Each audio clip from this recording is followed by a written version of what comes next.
ومن أحسن قولا ممن دعا إلى الله وعمل صالحا وقال إنني من المسلمين. وقال تعالى قل هذه سبيلي يدعو إلى الله على بصيرة أنا ومن اتبعني. صدق الله العظيم. قال النبي صلى الله عليه وسلم غزوة في سبيل الله وروحة خير من الدنيا وما فيها، وكما قال عليه الصلاة والسلام. وقال رسول الله صلى الله عليه وسلم موقف ساعة في سبيل الله خير من قيام ليلة القدر عند الحجر الأسود، وكما قال عليه الصلاة والسلام. میرے محترم بھائیوں، دوستوں، بزرگوں، عزیز ساتھیوں، جس اللہ نے ہمیں پیدا کیا ہے وہ اللہ بڑی قدرتوں والا، بڑی طاقت والا ہے. ساری کائنات کا نظام اسی کے ارادے سے چل رہا ہے، اور وہی سارے کائنات کے اندر اپنے ارادے سے جو چاہتا ہے تصرف کرتا ہے، اور جو چاہتا ہے فیصلے نازل کرتا ہے. اس کے فیصلے کو دنیا میں کوئی چیلنج نہیں کر سکتا، کوئی ٹال نہیں سکتا، کوئی پوسٹپون نہیں کر سکتا. وہ جب چاہے دنیا میں آندھی لے آئے، طوفان لے آئے، بیماری لے آئے، تندرستی لے آئے. عزت، ذلت، زندگی اور موت اسی کے قبضے میں ہے. بنانا اور بگاڑنا اسی کے اختیار میں ہے. وہ جس کی بنانے کا فیصلہ کرتے ساری دنیا اس کی بگاڑ نہیں سکتی. وہ جس کی بگاڑنے کا فیصلہ کرتے ساری دنیا اس کی بنا نہیں سکتی. وہ جس کو کامیاب کرنے کا فیصلہ کرتے ساری دنیا اسے ناکام نہیں کر سکتی. وہ جس کی ناکامی کا فیصلہ کرتے ساری دنیا اسے ناکام نہیں کر سکتی. اس اللہ نے ہمیں پیدا کیا ہے، اور ہماری کامیابی کا ایک ضابطہ اور ایک قانون اس نے طے کر دیا ہے، اور وہ ہے اس کا وہ مبارک دین جو اس نے اپنے حبیب محمد رسول اللہ صلی اللہ علیہ وسلم کے راستے سے ہم تک پہنچایا ہے. دین کے علاوہ کامیابی کا ہمارے پاس اور ساری دنیا کے انسانوں کے پاس کوئی راستہ نہیں ہے. یہ بات بالکل پتھر کی لکیر ہے، چاہے ہماری عقل اسے قبول کرے یا نہ کرے. اللہ کا اعلان ہے صاف صاف، ان الدین عند اللہ الاسلام. اللہ کے ہاں کوئی پسندیدہ دین ہے تو صرف اور صرف اسلام ہے. دوسری جگہ ارشاد ہے وَمَن يَبْتَغِ غَيْرَ الْإِسْلَامِ دِينًا فَلَن يُقْبَلَ مِنْهُ وَهُوَ فِي الْآخِرَةِ مِنَ الْخَاسِرِينَ. جو اسلام کے علاوہ کسی اور راستے سے کامیابی تلاش کرے گا، عزت تلاش کرے گا، تو وہ اللہ کے یہاں ہرگز قبول نہیں کیا جائے گا، اور وہ آخرت میں نقصان اٹھانے والوں میں سے ہوگا. اس لیے یہ بات بالکل یقینی ہے کہ ہمارے پاس کامیابی کا دین کے علاوہ کوئی راستہ نہیں ہے. دین ہماری سب سے بڑی ضرورت ہے. جب کامیابی دین سے جڑی ہوئی ہے تو دین ہی ہماری سب سے بڑی ضرورت ہے. کیونکہ ہر ایک جو دنیا میں آیا ہے اسے مرنا ہے، اسے قبر میں جانا ہے، اور قبر میں جاتے اس سے سوال ہوگا من ربک، بتا تیرا رب کون ہے، من نبیک، بتا تیرا نبی کون ہے، ما دینک، بتا تیرا دین کیا ہے. ہر ایک سے قبر میں داخل ہونے کے بعد دین کا سوال ہوگا. اس لیے دین انسان کی سب سے بڑی ضرورت ہے. کھانے کا مسئلہ نہیں ہے اہم، پانی کا مسئلہ اہم نہیں ہے، شادی کا، بیوی کا اور بچوں کا اور کاروبار کا کوئی مسئلہ اہم نہیں ہے. ان کی کمیاں، ان کے نقصان کو برداشت کیا جا سکتا ہے، لیکن دین کی کمی کو برداشت نہیں کیا جا سکتا. کیونکہ اگر دین میں کمی رہ گئی تو اس کا خمیازہ اور اس کا نقصان ہمیں ہماری لامحدود زندگی، آخرت کی زندگی میں بھگتنا پڑے گا، اور اس سے پہلے دنیا. کیونکہ اللہ کا اعلان ہے وَمَنْ أَعْرَضَ عَنْ ذِكْرِي فَإِنَّ لَهُ مَعِيشَةً ضَنْكًا وَنَحْشُرُهُ يَوْمَ الْقِيَامَةِ أَعْمَىٰ. جو ہمارے ذکر سے، ہمارے دین سے، ہمارے احکام سے دنیا میں منہ موڑے گا، روگردانی کرے گا، تو ہم دنیا میں اس کی زندگی تنگ کر دیں گے. لاکھوں کمانے کے باوجود، کروڑوں کمانے کے باوجود زندگیاں تنگ ہو جائیں گی، اور انسان خودکشی کر کے مرنے کو پسند کرے گا. اس طرح اللہ زندگیوں کو تنگ کر دے گا. اس لیے سب سے بڑی ضرورت ہماری دین ہے. اور انسانی ضرورتوں کے سلسلے میں اللہ کا ضابطہ اور قانون یہ ہے کہ جو جتنی بڑی ضرورت ہے انسانوں کی، جو جتنی بڑی اور اہم ترین ضرورت ہے، اللہ نے اس کو اتنا ہی آسان کیا ہے. اس کو مشکل نہیں بنایا ہے، اس کو اللہ نے اتنا ہی آسان کیا ہے. اس کے حاصل ہونے کو، اس کے پانے کو اللہ نے آسان کر دیا ہے. مثلا ہوا ساری انسانیت کی ضرورت ہے، ساری حیوانیت کی ضرورت ہے، سارے درختوں کی ضرورت ہے. تو اللہ نے ہوا کو وداؤٹ ٹیکس اور فیس کے عام کر دیا ہے. ہوا کا کوئی بل نہیں بھرنا پڑتا, کوئی پیمنٹ نہیں کرنا پڑتا ہوا کا. ہوا ہر جگہ ہے, ہر آدمی آسانی کے ساتھ ہوا کو ہر جگہ حاصل کر سکتا ہے. تو اللہ نے ہوا کی ضرورت تھی, آسان کر دیا. پانی انسان کی ضرورت ہے, اس کو اللہ نے آسان کر دیا, اسے سستا کر دیا. یہ تو اب بیچا جانے لگا ہے جب انسانوں سے انسانیت ختم ہو گئی, ورنہ پانی کے بیچے جانے کا تصور نہیں تھا. پانی اور بیچنے کی چیز تصور نہیں تھا. تو پانی اللہ انسانوں کی ضرورت ہے, اللہ نے اس کو آسان کیا ہے. اسی طرح نیند انسان کی ضرورت ہے, اس کو اللہ نے آسان کیا ہے. اس کے لیے کوئی بل نہیں بھرنا پڑ رہا ہے, اس کے لیے کوئی ٹیکس اور فیس جمع نہیں کرنی پڑ رہی ہے. اللہ نے نیند کو آسان کر دیا. پلین میں چل رہا ہے, سو جا. ٹرین میں جا رہا, سو جا. 2 ویلر پہ جا رہا ہے, سو جا. 4 ویلر میں جا رہا ہے, سو جا. ہر آدمی نیند جنگل میں ہو, صحرا میں ہو, جزیروں میں ہو, گھر پر ہو, شادی میں ہو, جہاں بھی ہو, آسانی سے آدمی نیند پوری کر سکتا ہے. اور نیند ساری انسانیت کی ضرورت تھی, اللہ نے اس کو آسان کر دیا. اسی طرح جب دین ساری انسانیت کی سب سے بڑی اور بنیادی ضرورت ہے, تو اس کے آنے کا جو راستہ تھا, اس کے آنے کی جو بنیاد تھی کہ انسانوں کی زندگی میں دین آئے, انسانوں کی زندگی میں ہدایت آئے, اس کو اللہ نے مشکل نہیں بنایا. اس کو اللہ نے مشکل نہیں بنایا, بلکہ اللہ نے اس کو آسان بنایا. دین آنے کی بنیاد اللہ نے مال کو نہیں بنایا. اگر مال دین آنے کی بنیاد ہوتی تو پھر غریب لوگ سارے دین سے محروم ہو جاتے. دین کی بنیاد زندگیوں میں آنے کی, دین کے زندگی میں آنے کی بنیاد اللہ نے عہدوں کو نہیں بنایا. اگر عہدے دین کے آنے کی بنیاد ہوتے ہیں تو جن کے پاس عہدے نہیں ہیں وہ سارے محروم ہو جاتے. ملک کو اللہ نے دین کے آنے کی بنیاد نہیں بنایا. اگر ملک دین کے آنے کی بنیاد ہوتی تو جن کے پاس ملک نہیں ہوتا وہ سارے کے سارے دین سے محروم ہو جاتے ہیں. تو جتنی بھی وہ چیزیں جو انسانوں کے لیے مشکل تھی, ان تمام چیزوں میں سے کسی بھی چیز کو اللہ نے دین کے زندگیوں میں آنے کی بنیاد ہی نہیں بنایا. دین کے زندگیوں میں آنے کی بنیاد کیا ہے؟ ہمارے آقا جناب محمد رسول اللہ صلی اللہ علیہ وسلم کی محنت ہے. حضور پاک صلی اللہ علیہ وسلم کی محنت کو اللہ نے ساری دنیا کے سارے انسانوں میں دین تک, دین کے پہنچنے کا اور دین کے داخل ہونے کا راستہ بنایا ہے اور بنیاد بنایا ہے. اور حضور پاک صلی اللہ علیہ وسلم کی محنت اتنی آسان ہے کہ دنیا کا ہر انسان اس محنت کے راستے سے اپنی زندگی میں دین کو داخل کر سکتا ہے. ہر انسان, چاہے اس کے پاس کپڑے ہو یا نہ ہو, سواری ہو یا نہ ہو, مکان ہو یا نہ ہو, اچھے کھانے ہو یا نہ ہو, ملک ہو یا نہ ہو, مال ہو یا نہ ہو, ہر انسان حضور صلی اللہ علیہ وسلم کی محنت میں لگ کر اپنے آپ کو حضور کی محنت کا پابند بنا کر اپنی زندگی میں دین کو داخل کر سکتا ہے. اور اس کی مثال, سب سے آسان مثال جو اللہ نے قیامت تک آنے والے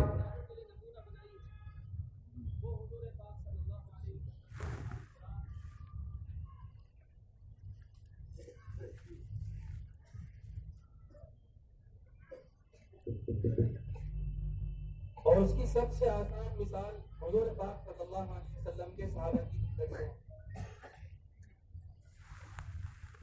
حضور پاک صلی اللہ علیہ وسلم کے صحابہ کرام رضی اللہ عنہ اس سلسلے میں قیامت تک آنے والے انسانوں کے لیے نمونہ کہ سب سے زیادہ کپڑوں کی کمی صحابہ کے پاس ہے, سب سے زیادہ کھانے کی کمی صحابہ کی زندگیوں میں ہے, سب سے زیادہ مکانوں کی قلت صحابہ کی زندگیوں میں ہے, سب سے زیادہ مال کی کمی صحابہ کی زندگیوں میں ہے. کپڑوں کی کمی تنگی کا عالم یہ تھا کہ حضرت حذیفہ بن یمان رضی اللہ تعالیٰ عنہ خندق کے موقع پر کھڈے میں اپنے آپ کو ڈالے ہوئے ہیں. حضور صلی اللہ علیہ وسلم اعلان فرما رہے, کون ہے جو جا کر مشرکین میں جا کر جاسوسی کر کے آئے ہیں؟ کوئی کھڑا نہیں ہو رہا.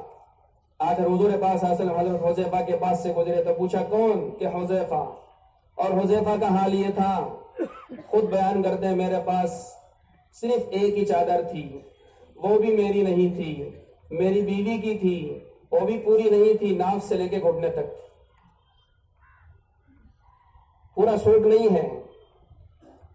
ایک ہی چادر ہے، وہ بھی اپنی نہیں ہے، وہ بھی بیوی کی ہے، اور وہ بھی صرف ناف سے گھٹنے تک ہے، اور بھیانک سردی پڑ رہی ہے، بھیانک اندھیرا ہے، اور کھڈے میں اس سردی سے بچانے کے لیے اپنے آپ خود ڈالے ہوئے ہیں اور بیٹھے ہوئے ہیں. لیکن اس حال میں اس کپڑوں کی کمی کے باوجود دین کی محنت میں لگے ہوئے ہیں، دین کی محنت میں لگے ہوئے ہیں. تو کپڑوں کی کمی سب سے زیادہ صحابہ کے پاس ہے، سب سے زیادہ. کھانے کی کمی سب سے زیادہ صحابہ کے ساتھ تھی. خندق کھودی جا رہی ہے،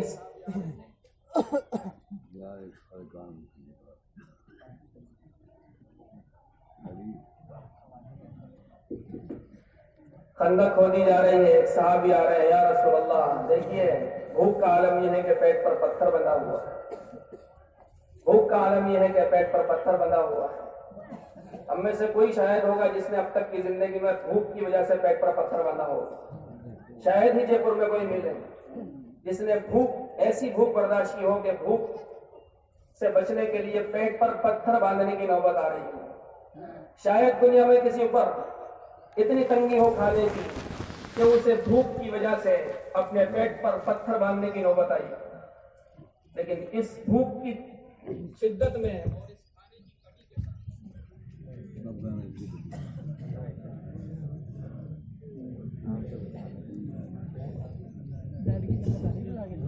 لیکن اس کھانے کی کمی اور تنگی کے ساتھ صحابہ اللہ کے دین کی محنت کو کر رہے ہیں، اور صحابہ نے اس بھوک کی شدت کے ساتھ دین کی محنت کی ہے.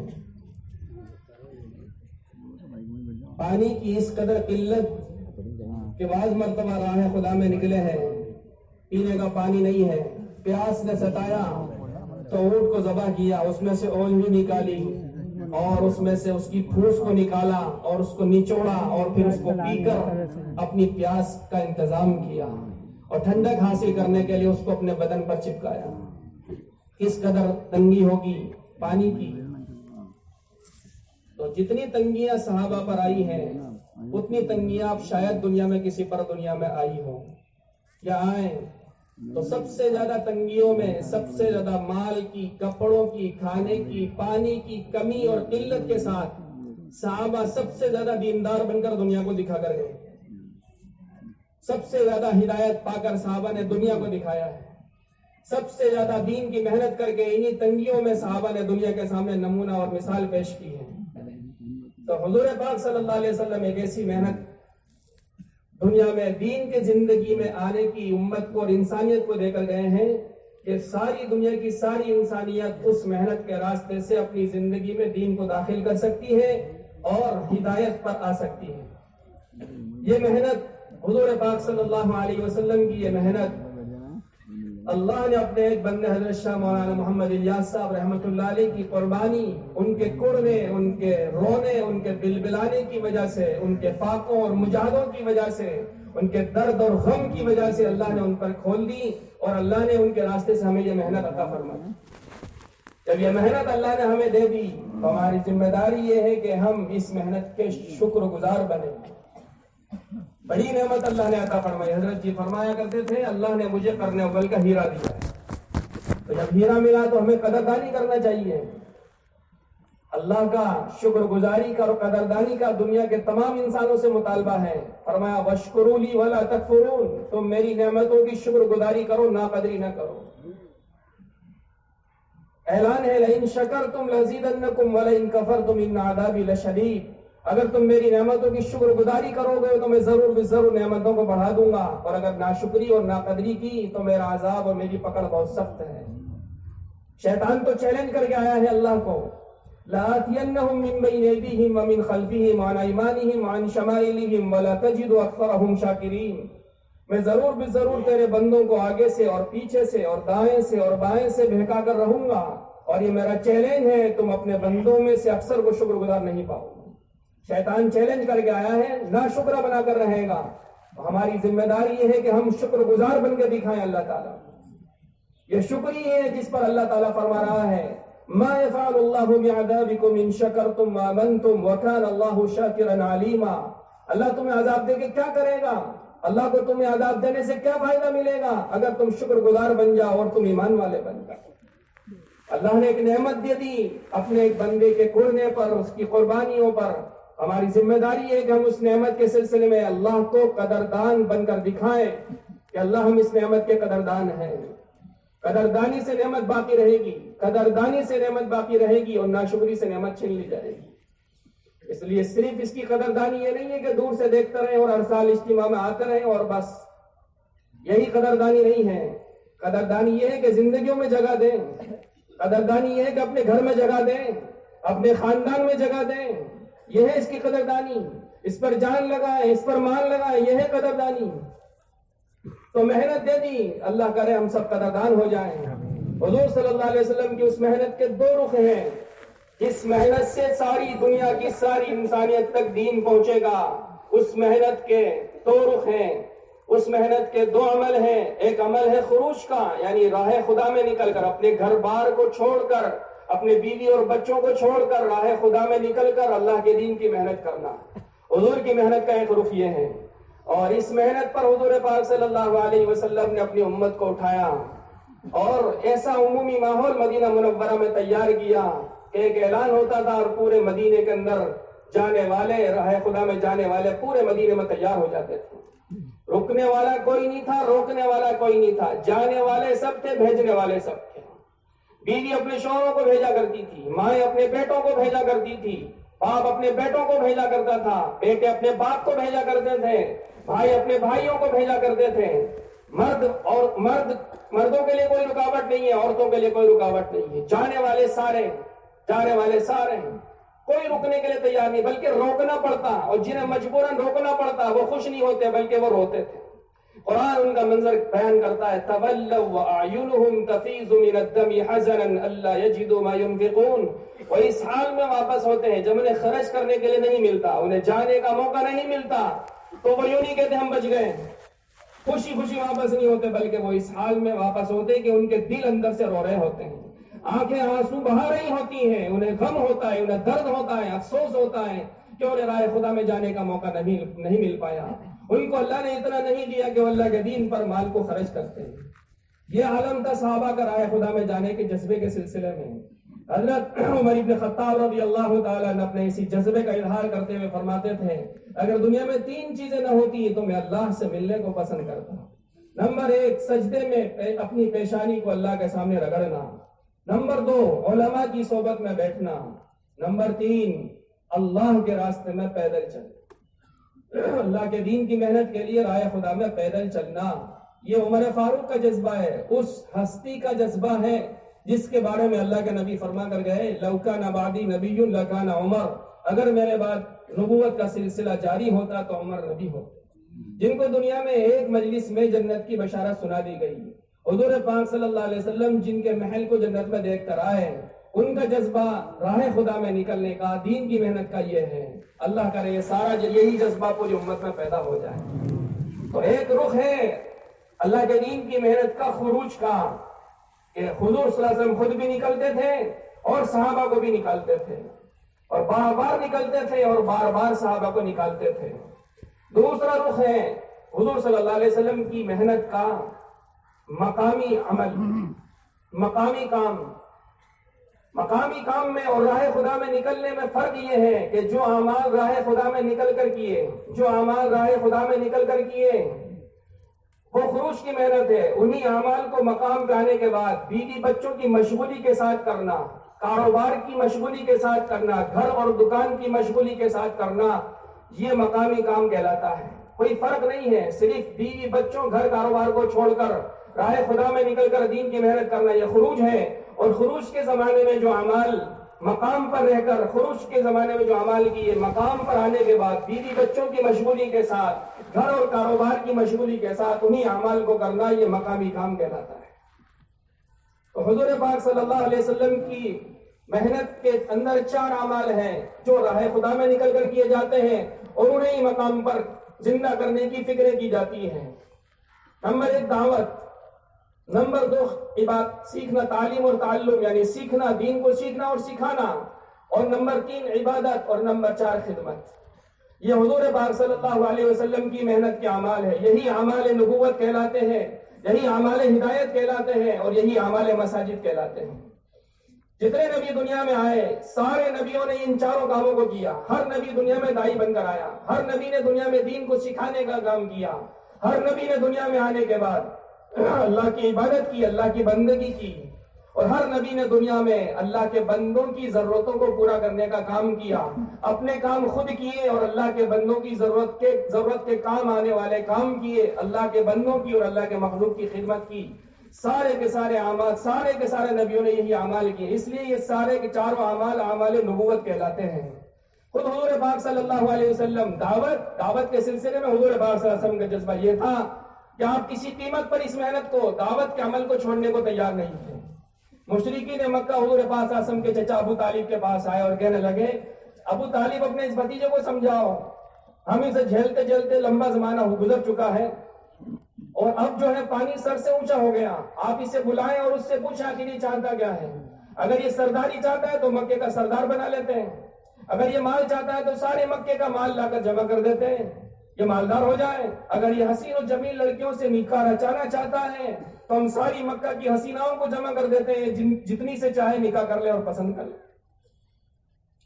چچا ابو طالب نے آپ کو بلایا اور آپ کے سامنے ان کی بات رکھی تو آپ نے فرمایا, اے میرے چچا, اگر میرے ایک ہاتھ میں یہ لوگ سورج, دوسرے ہاتھ میں چاند لا کر رکھ دیں, حالانکہ ان کے بس میں نہیں ہے, لیکن فرض کرو اگر یہ ایسا کر لیں اور میرے ایک ہاتھ میں لا کر سورج رکھ دیں, دوسرے ہاتھ میں لا کر چاند رکھ دیں, اور یہ مجھ سے کہیں کہ میں اس محنت کو چھوڑ دوں, تو میں اس محنت کو چھوڑ نہیں سکتا. میں برابر اس کام کو کرتا رہوں گا یہاں تک کہ اللہ اپنا وعدہ پورا کر دے. اللہ نے مجھ سے وعدہ کیا ہے وہ اپنے دین کو پوری دنیا میں غالب کر کے رہے گا, تو یا تو اللہ اپنا وعدہ پورا کر دے یا پھر اس کام کو کرتے کرتے میری جان اللہ کو پیاری ہو جائے. یہ حضور پاک صلی اللہ علیہ وسلم کا جذبہ دعوت کے سلسلے میں. حضور صلی اللہ علیہ وسلم اہتمام کے ساتھ اعلان نبوت کے بعد دعوت کے کام میں مشغول ہوئے, اور برابر روزانہ آپ کبھی حج کے قافلوں میں جا رہے ہیں, کبھی مکہ کے بازاروں میں جا رہے ہیں, اور جب مکہ والے نہیں سن رہے تو آپ اسی دعوت کو لے کر, اسی فکر و قرآن کو لے کر طائف جا رہے ہیں, ان کے پتھر کھا رہے ہیں اور ان کے لیے دعائیں دے رہے ہیں. جب ہجرت فرما رہے ہیں تو آپ ڈاکو جیسی مخلوق کو, جس سے آدمی گھبراتا ہے, جس سے وحشت کھاتا ہے, ان ڈاکوؤں کو اللہ کے نبی صلی اللہ علیہ وسلم دعوت دے رہے ہیں, ان کو بھی چھوڑنے کو تیار نہیں ہے. ہجرت کے موقع پر آپ کو بتایا, یا رسول اللہ اس راستے سے نہ جائیں, یہ لمبا بھی ہے اور اس پہ ڈاکو بھی ہے, آپ کو نقصان پہنچائیں گے.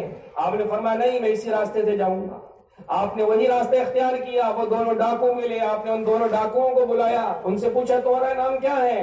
ان دونوں نے بتایا ہمارا نام موہانان ہے, یعنی گرے پڑے لوگ ہیں ہم, ہماری کوئی ویلیو نہیں ہے, ہمارا کوئی مقام نہیں ہے, کوئی مرتبہ نہیں ہے. آپ نے فرمایا نہیں, تم دونوں موہانان نہیں ہو بلکہ مکرمان ہو, قابل احترام ہو. پھر حضور ان ڈاکوؤں کو دعوت دے رہے ہیں, انہوں نے کلمہ پڑھا اور بہترین زندگی گزار کر دنیا سے گئے. حضور تو دعوت کے سلسلے میں ڈاکوؤں کو بھی چھوڑنے کو تیار نہیں ہے. تو ہم جو ڈاکو نہیں ہونے تو حضور کیسے بخشیں گے, کیسے چھوڑیں گے.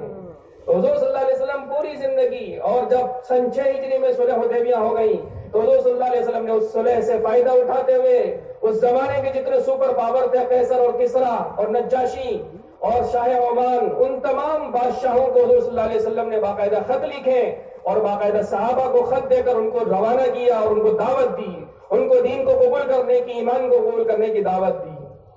پورے 23 سال حضور پاک صلی اللہ علیہ وسلم نے دعوت کی محنت کے اوپر گزارے. تو دعوت تو حضور صلی اللہ علیہ وسلم کا سب سے بہترین مشغلہ تھا, مقصد بعثت تھا, آپ کا دنیا میں آنے کا مقصد تھا, جس پر حضور نے پورے 23 سال کھپائے. 23 سال میں کوئی دین ایسا نہیں ہے جس میں آپ نے دعوت نہ دی ہو, جس میں آپ نے امت کو دین کی طرف بلانے کی فکر نہ کی ہو. تو پہلا عمل نبوت ہے دعوت. دوسرا عمل ہے تعلیم اور تعلم.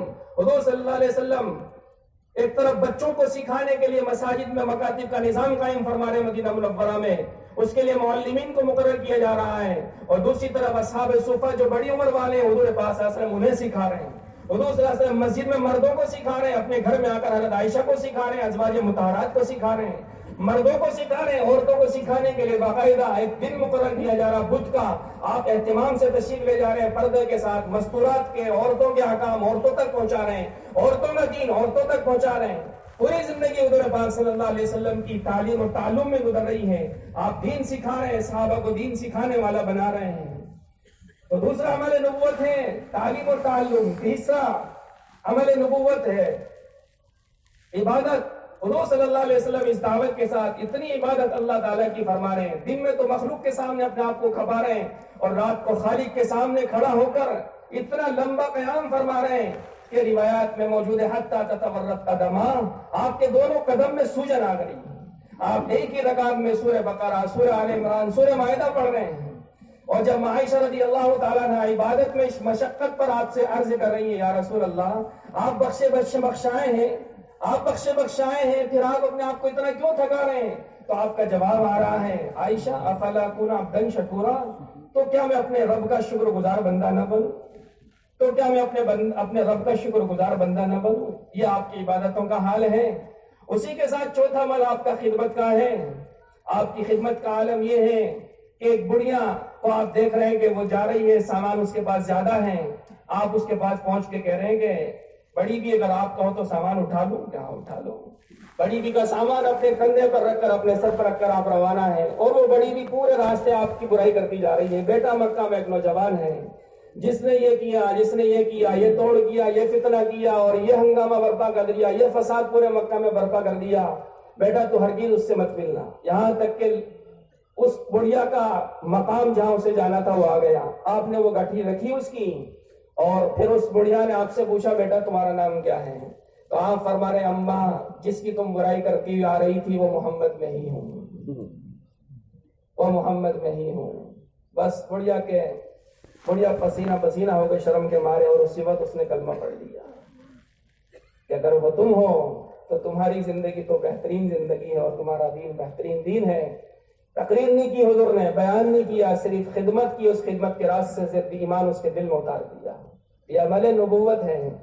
تو یہ حضور پاک صلی اللہ علیہ وسلم کے اعمال ہے، چاروں اعمال نبوت ہیں۔ انہی اعمال سے پوری دنیا میں دین پہنچا ہے، انہی اعمال کے راستے سے پوری دنیا میں دین زندہ ہوگا۔ یہ اعمال نبوت ہیں، اعمال مساجد ہیں۔ حضور پاک صلی اللہ علیہ وسلم نے مدینہ منورہ آنے کے بعد سب سے پہلے کیا عمل کیا؟ سب سے پہلے اللہ کا گھر بنایا، سب سے پہلے مسجد بنائی، اپنی ازواج مطہرات کے گھر بعد میں بنائے، اللہ کا گھر پہلے بنایا، اور مسجد بنا کر اسے تالا نہیں لگایا، مسجد بنا کر اسے تالا نہیں لگایا کہ نماز پڑھو تالا لگا دو، نہیں، بلکہ 24 گھنٹے مسجد کو اعمال سے آباد کیا، 24 گھنٹے مسجد کو اعمال سے آباد کرنے والے پیدا کیے، اور 24 گھنٹے مسجد میں دعوت کا، عبادت کا، سیکھنے سیکھنے کا، سیکھنے سکھانے کا اور خدمت کا ایک نظام قائم فرمایا۔ 24 گھنٹے میں کبھی بھی کوئی مسافر مدینہ منورہ آ جائے، مسجد میں آ جائے، اس کو سنبھالنے والے مسجد نبوی کے اندر موجود ہیں۔ اس طرح حضور پاک صلی اللہ علیہ وسلم نے مسجد کو بنا کر 24 گھنٹے اعمال سے آباد کیا، تاکہ ان اعمال کی برکت سے ہدایت دنیا کے اندر عام ہو جائے۔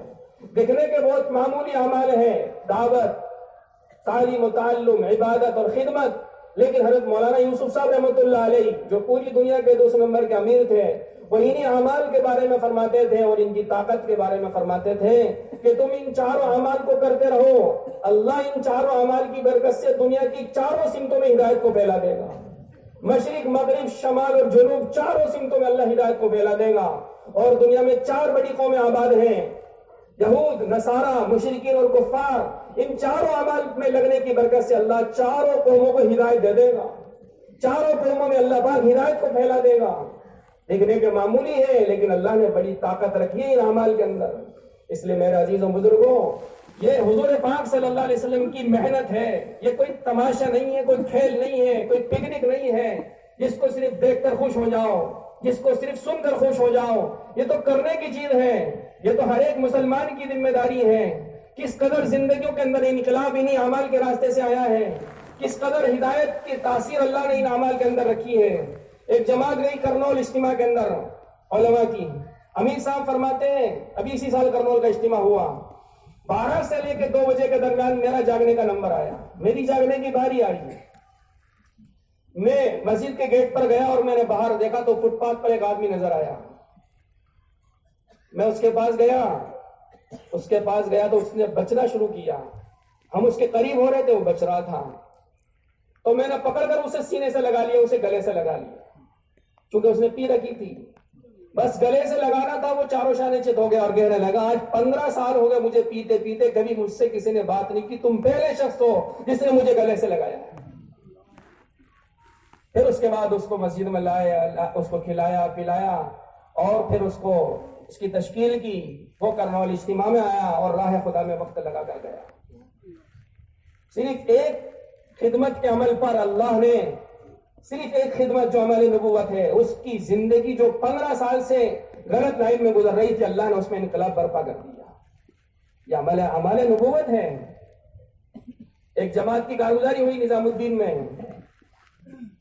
تو ایک شخص سے کارگزاری ہوئی، اس نے کہا، اس سے پوچھا کیا سیکھا؟ کہ میں نے نماز ہی راہ خدا میں نکل کر سیکھی۔ کہاں کام کرتے ہو؟ کہ میں کویت میں۔ کہ کتنے سال رہے؟ 20 سال۔ 20 سال کویت میں رہا۔ کویت میں ہر گلی میں مسجد ہے، ہر مسجد میں لائبریری ہے، ہر مسجد میں امام موجود ہے، قرآن سیکھنے والے سکھانے والے موجود ہیں۔ 20 سال بندے کی زندگی کویت میں گزر گئی، لیکن سورہ فاتحہ صحیح نہیں ہوئی، نماز نہیں آئی زندگی کے اندر۔ اور یہاں چلے میں آیا اور اس کی زندگی میں نماز آ گئی، اس نے نماز سیکھ لی۔ کیوں اتنا بڑا انقلاب اس کی زندگی میں برپا ہو گیا؟ وہاں مسجد موجود ہے، سکھانے والے موجود ہے، قرآن موجود ہے، قاری موجود ہے، علماء موجود ہے، حفاظ موجود ہیں۔ زندگی میں انقلاب نہیں آیا، زندگی بدلی نہیں، کیونکہ محنت میں شامل نہیں ہے۔ اب یہ آیا چلے میں، اور اس نے چلے میں آنے کے بعد کیا کیے؟ 4 اعمال کیے۔ دعوت دی اور دعوت سنی، دین کو سیکھا اور دین کو سکھانے کا عمل کیا، اور عبادت کی اور خدمت کی، عبادت کی اور خدمت کی، 4 اعمال کیے، اور اللہ نے زندگی میں انقلاب برپا کر دیا۔ زندگی میں تبدیلی آ گئی، نماز سیکھ لی، زندگی میں دین پر چلنے کا شوق و ولولہ اور جذبہ پیدا ہو گیا، دین پر جان مال لگانے کا جذبہ پیدا ہو گیا۔ کیا برکت ہے؟ ان اعمال نبوت کی برکت ہے۔ حضور پاک صلی اللہ علیہ وسلم اس لیے پوری امت کو ان اعمال کے راستے سے مسجد سے جوڑ کر گئے تھے۔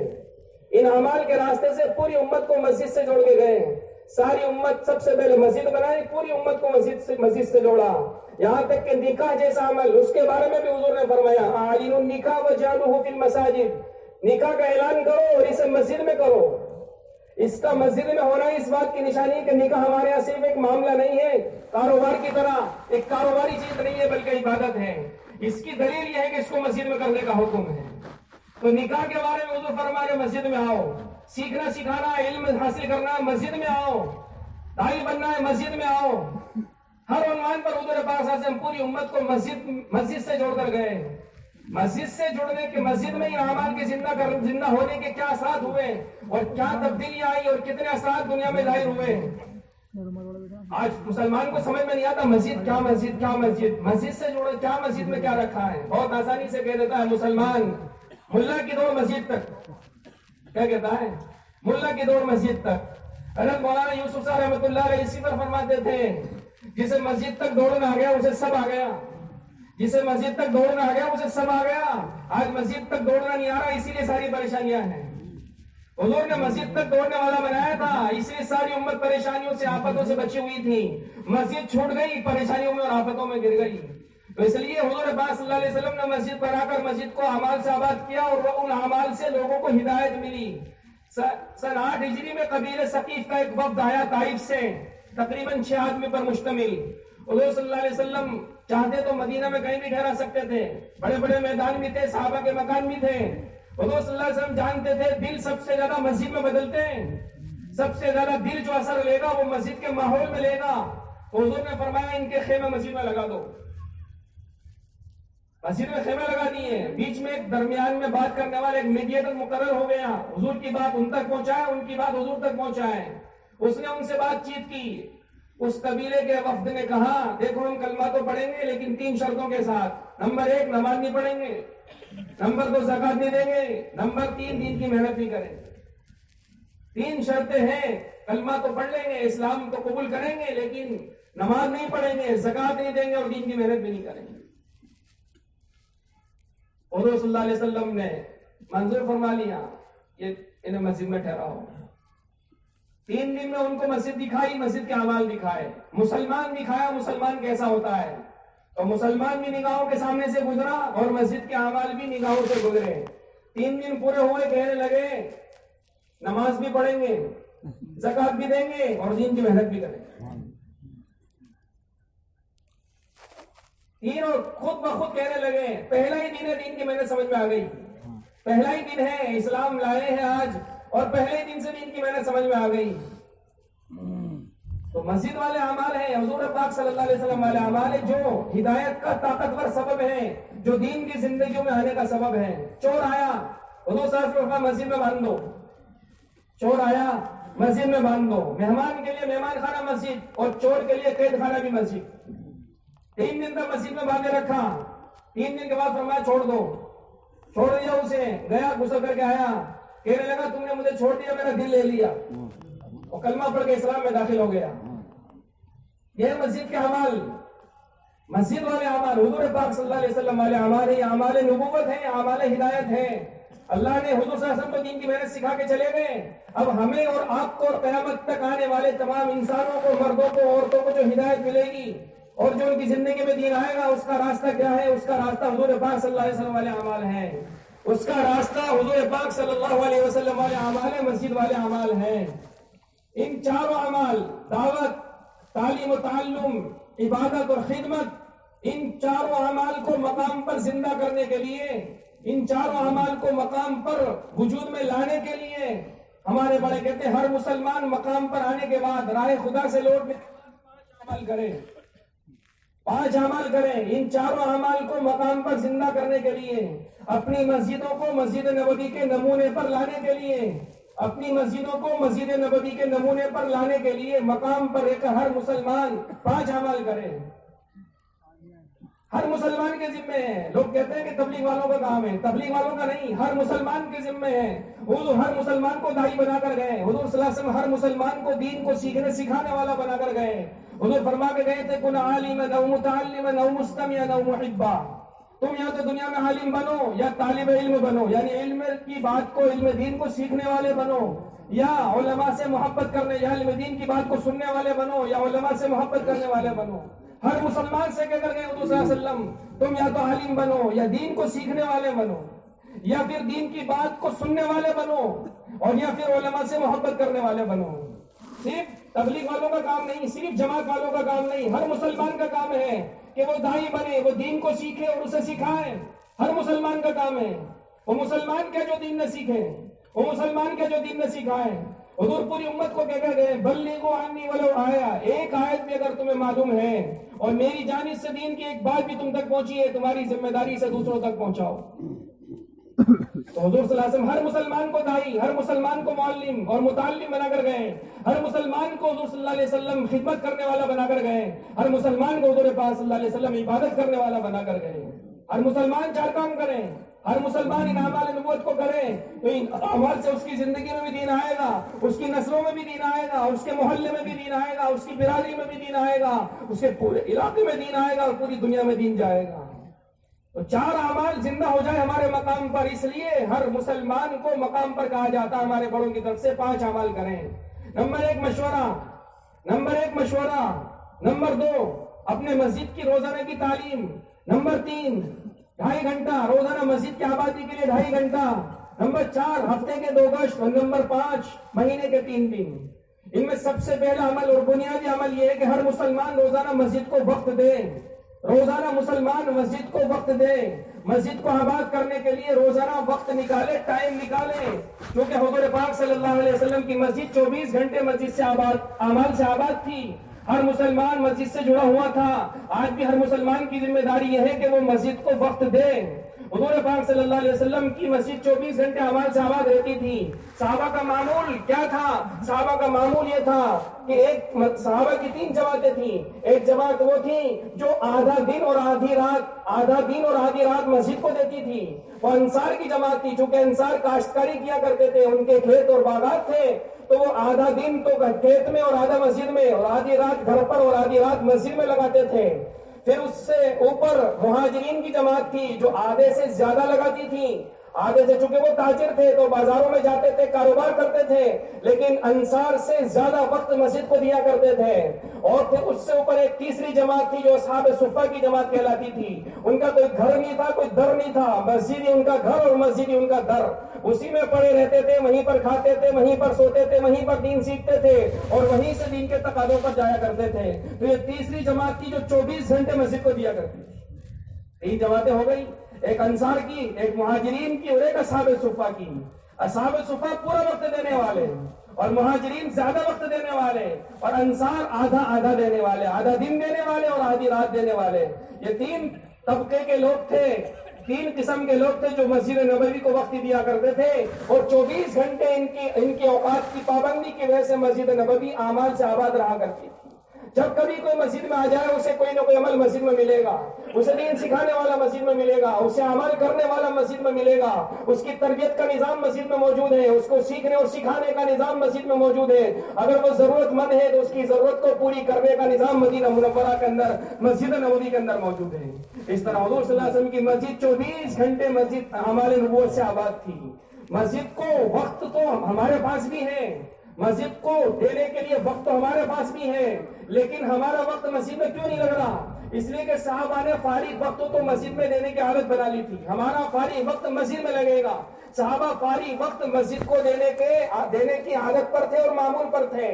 ہمارے پاس بھی وقت موجود ہے، چونکہ ہر انسان چاہے دنیا میں تاجر ہو چاہے مزدور ہو، اور چاہے ملازم ہو چاہے بزنس مین ہو، آفس والا ہو چاہے کوئی بھی ہو، لیکن وہ 8 ہی گھنٹے کاروبار کرتا ہے. 8 گھنٹے کرتا ہے، کوئی زیادہ 10 گھنٹے کرتا ہے، اور پھر بیوی بچوں کو 8 گھنٹے ہی دیتا ہے، اس سے زیادہ نہیں دیتا.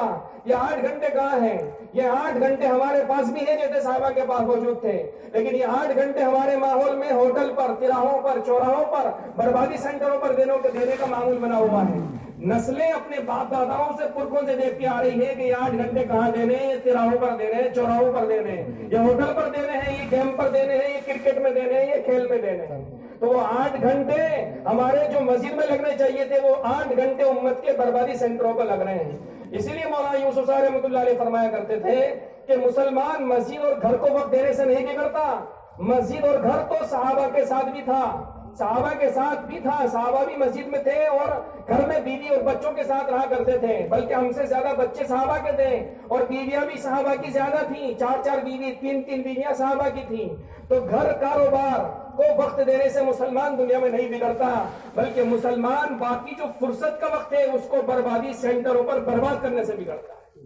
جتنی بربادی ہے اور جتنا بگاڑ ہے اور جتنی برائیاں ہیں محلے کی سطح سے لے کر پوری دنیا کی سطح تک، ان سب کی بنیاد اور جڑ اگر دیکھیں گے تو نظر آئے گا کہ اس کی جڑ اور بنیاد وہ اس 8 گھنٹے کا غلط استعمال ہے.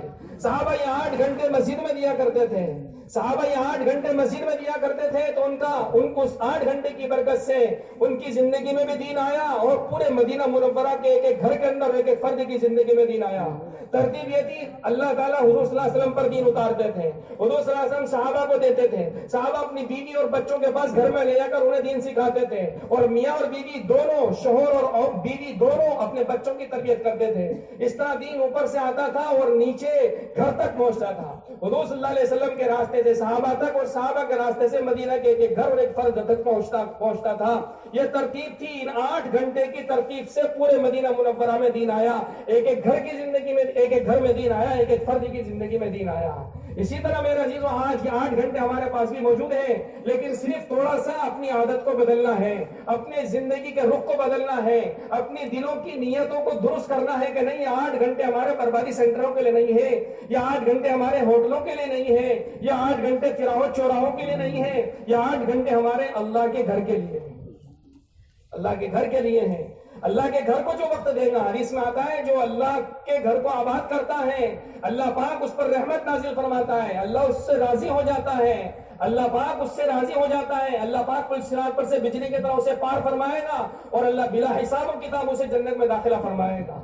تو اس طرح مسجد کوئی معمولی عمل نہیں ہے. اللہ کے نبی صلی اللہ علیہ وسلم مسجد کے بارے میں فرما رہے ہیں، احب البلاد الی اللہ مساجدها وابغض البلاد الی اللہ اسواقها. پوری دنیا کے اندر سب سے بہترین جگہ، زمین کا سب سے بہترین ٹکڑا اور حصہ وہ ہے جس پر مسجد بنی ہوئی ہے، اور سب سے بدترین جگہ اور سب سے بری جگہ اور سب سے منحوس جگہ وہ ہے جس حصے پر بازار بنا ہوا ہے. تو بازار تو سب سے بدترین اور منحوس جگہ اور مسجد دنیا کی سب سے بہترین جگہ. حضور پوری امت کو مسجد سے جوڑ کر گئے تھے. نتیجہ یہ تھا کہ کوئی جیل خانہ نہیں، کوئی ہاسپٹل نہیں ہے. مسجد آباد تھی، ہاسپٹلوں سے نجات، جیل خانوں سے نجات. مسجد ویران ہو گئی، ہاسپٹل آباد اور سارے جیل خانے آباد ہیں. یہ نحوست مسجدوں کے چھوڑنے کی وجہ سے اور مسجدوں سے ہمارا تعلق کم ہونے کی وجہ سے. حضور کے زمانے میں تو اتنا تعلق مضبوط تھا مسجد سے کہ خود حضور پاک صلی اللہ علیہ وسلم آگے عائشہ رضی اللہ تعالیٰ عنہ سے پوچھا کچھ ہے کھانے کو؟ عائشہ رضی اللہ تعالیٰ فرما رہی ہے یا رسول اللہ کچھ بھی نہیں ہے. آپ فرما رہے عائشہ میں مسجد میں جا رہا ہوں اللہ سے مانگنے کے لیے. تو اللہ سے کھانا مانگنے کے لیے حضور مسجد میں گئے, 2 رکعت نماز پڑھی, دعا کی اور آئے اور پوچھا عائشہ گھر میں کچھ آیا؟ فرمایا یا رسول اللہ کچھ نہیں آیا.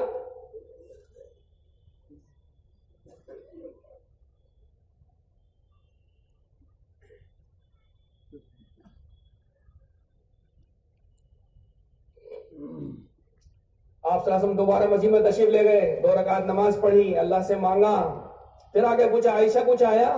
فرمایا رسول اللہ کچھ نہیں آیا. تیبارہ گئے, 2 رکعت نماز پڑھی اور اللہ سے مانگا. اسی دوران حضرت عثمان تشریف لے آئے. جب اللہ سے مانگیں گے تو اللہ نہیں دے گا. اللہ کہہ رہا ہے میرے بندوں مجھ سے مانگو, میرے بندوں ادعونی استجب لکم, میرے بندوں مجھ سے مانگو میں دوں گا. وَإِذَا سَأَلَكَ عِبَادِي عَنِّي فَإِنِّي قَرِيبٌ, جب میرا بندہ مجھ سے مانگتا ہے تو مجھ سے قریب ہوتا ہوں. کتنا قریب ہوتا ہوں؟ وَنَحْنُ أَقْرَبُ إِلَيْهِ مِنْ حَبْلِ الْوَرِيدِ, ہم اس کی شہر سے بھی زیادہ اس سے قریب ہوتے ہیں. کیسے مانگو؟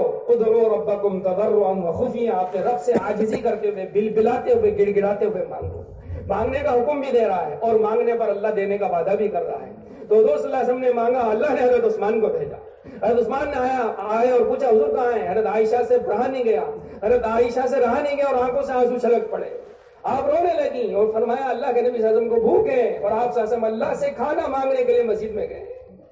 اللہ سے کھانا مانگنے کے لیے مسجد میں گئے. حضرت عثمان فوراً گئے اور گھر سے کھانے پینے کا سامان لے کر آئے اور کہنے لگے ہماری جان کس کے لیے ہے؟ امی جان ہماری جان کس کے لیے ہے؟ ہمارا مال کس کے لیے ہے؟ اتنے پر پھر اللہ کے نبی تشریف لائے.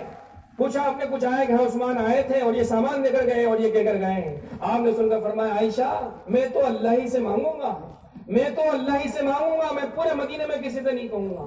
اس طرح حضور صلی اللہ علیہ وسلم خود اپنی ضرورت کے لیے مسجد میں آ رہے ہیں, بھوک کے لیے مسجد میں آ رہے ہیں, اور یہی چیز صحابہ کے اندر پیدا کی حضور صلی اللہ علیہ وسلم نے. آپ تشریف لائے, مسجد میں دیکھا رہے ابو امامہ رضی اللہ عنہ تشریف فرمائے. پوچھا ابو امامہ کیا بات ہے, غم زدہ ہو, پریشان ہو؟ فرمایا کہ یا رسول اللہ مقروض ہوں اور میرے پاس قرض کی ادائیگی کا کوئی راستہ نہیں ہے. آپ نے فرمایا یہ دعا پڑھا کرو, اللہم انی اعوذ بک من الہم والحزن واعوذ بک من العجز والکسل واعوذ بک من الجبن والبخل واعوذ بک من غلبۃ الدین وقہر الرجال. اگر پہاڑوں کے برابر قرضہ ہوگا اللہ تمہارا قرضہ اتروا دے گا. حضرت ابو امامہ گئے اور اس دعا کا اہتمام کیا اور اللہ نے بہت جلد قرضے سے نجات عطا فرمائی. انفرادی ضرورت کے لیے مسجد آ رہے ہیں, اجتماعی ضرورت ہو صحابہ اس کے لیے مسجد آ رہے ہیں. حضرت عمر رضی اللہ تعالیٰ کے زمانے میں جوالامکھی پھٹا, پہاڑ سے لاوا نکلا آگ کا, تیزی کے ساتھ مدینے کی طرف بڑھا. حضرت عمر سیدھے مسجد میں گئے اور مسجد میں دیکھا حضرت تمیم داری رضی اللہ تعالیٰ تشریف فرمائے. آپ نے حضرت تمیم سے فرمایا تمیم اٹھو, یہ جوالامکھی جہاں سے نکلا ہے اسے وہیں پہنچا دو. حضرت تمیم کہنے لگے یا امیر المومنین من انا وما انا, میں کون, میری کیا حیثیت ہے؟ تواضع کرنے لگے. آپ نے فرمایا تمیم کھڑے ہو جاؤ اور جہاں سے نکلا وہیں پہنچا دو. چنانچہ حضرت تمیم کھڑے ہو گئے اور دھکیلتے دھکیلتے جہاں سے نکلا وہیں پہنچا کے دم لیا. اجتماعی مسئلہ دنیا میں کسی کے پاس حل نہیں تھا اس کا, لیکن اس کا حل اللہ کے پاس تھا. مسجد اللہ کا گھر ہے, حضور مسجد سے جوڑ کے کہ مسجد ہے اس کا حل. حضور صلی اللہ علیہ وسلم جمعے کے دن خطبہ دے رہے ہیں, ایک صحابی دیہات سے آئے دوڑتے ہوئے کہنے لگے یا رسول اللہ بارش نہیں ہو رہی ہے, جانور پریشان ہے, انسان پریشان ہے, جانوروں کے لیے چارہ نہیں, انسانوں کو کھانے کے لیے کھلا نہیں ہے, آپ دعا فرما دیں اللہ بارش نازل فرما دیں. آپ نے دوران خطبہ ہاتھ اٹھائے اور ہاتھ نیچے کرنے سے پہلے پورے مدینے میں بادل چھا گئے, بارش شروع ہو گئی. صحابہ نکلے تو بارش میں بھیگتے بھیگتے اپنے گھروں کو پہنچے. اس جمعے سے بارش شروع ہوئی اور بارش ہوتے ہوتے اگلا جمعہ آ گیا. اگلے جمعے میں پھر حضور خطبے کے لیے تشریف فرمائے. وہی صحابی دیہات سے دوڑتے ہوئے آ رہے ہیں اور کہہ رہے ہیں یا رسول اللہ دعا فرما دیں, بارش کی کثرت کی وجہ سارے راستے بند ہو گئے, جانور پریشان ہیں, انسان پریشان ہیں, آپ اللہ سے دعا فرما دیں اللہ بارش کو بند کرتے ہیں. آپ نے ہاتھ اٹھائے اللہم حوالینا لا علینا, اے اللہ بارش ہمارے اطراف میں برسا, وادیوں میں برسا, جنگلوں میں برسا, ہم پر نہ برسا. ہاتھ نیچے کرنے سے میرے بادل چھٹ گئے. صحابہ مسجد سے نکلے تو دھوپ میں گزرتے ہوئے اپنے گھروں میں پہنچے.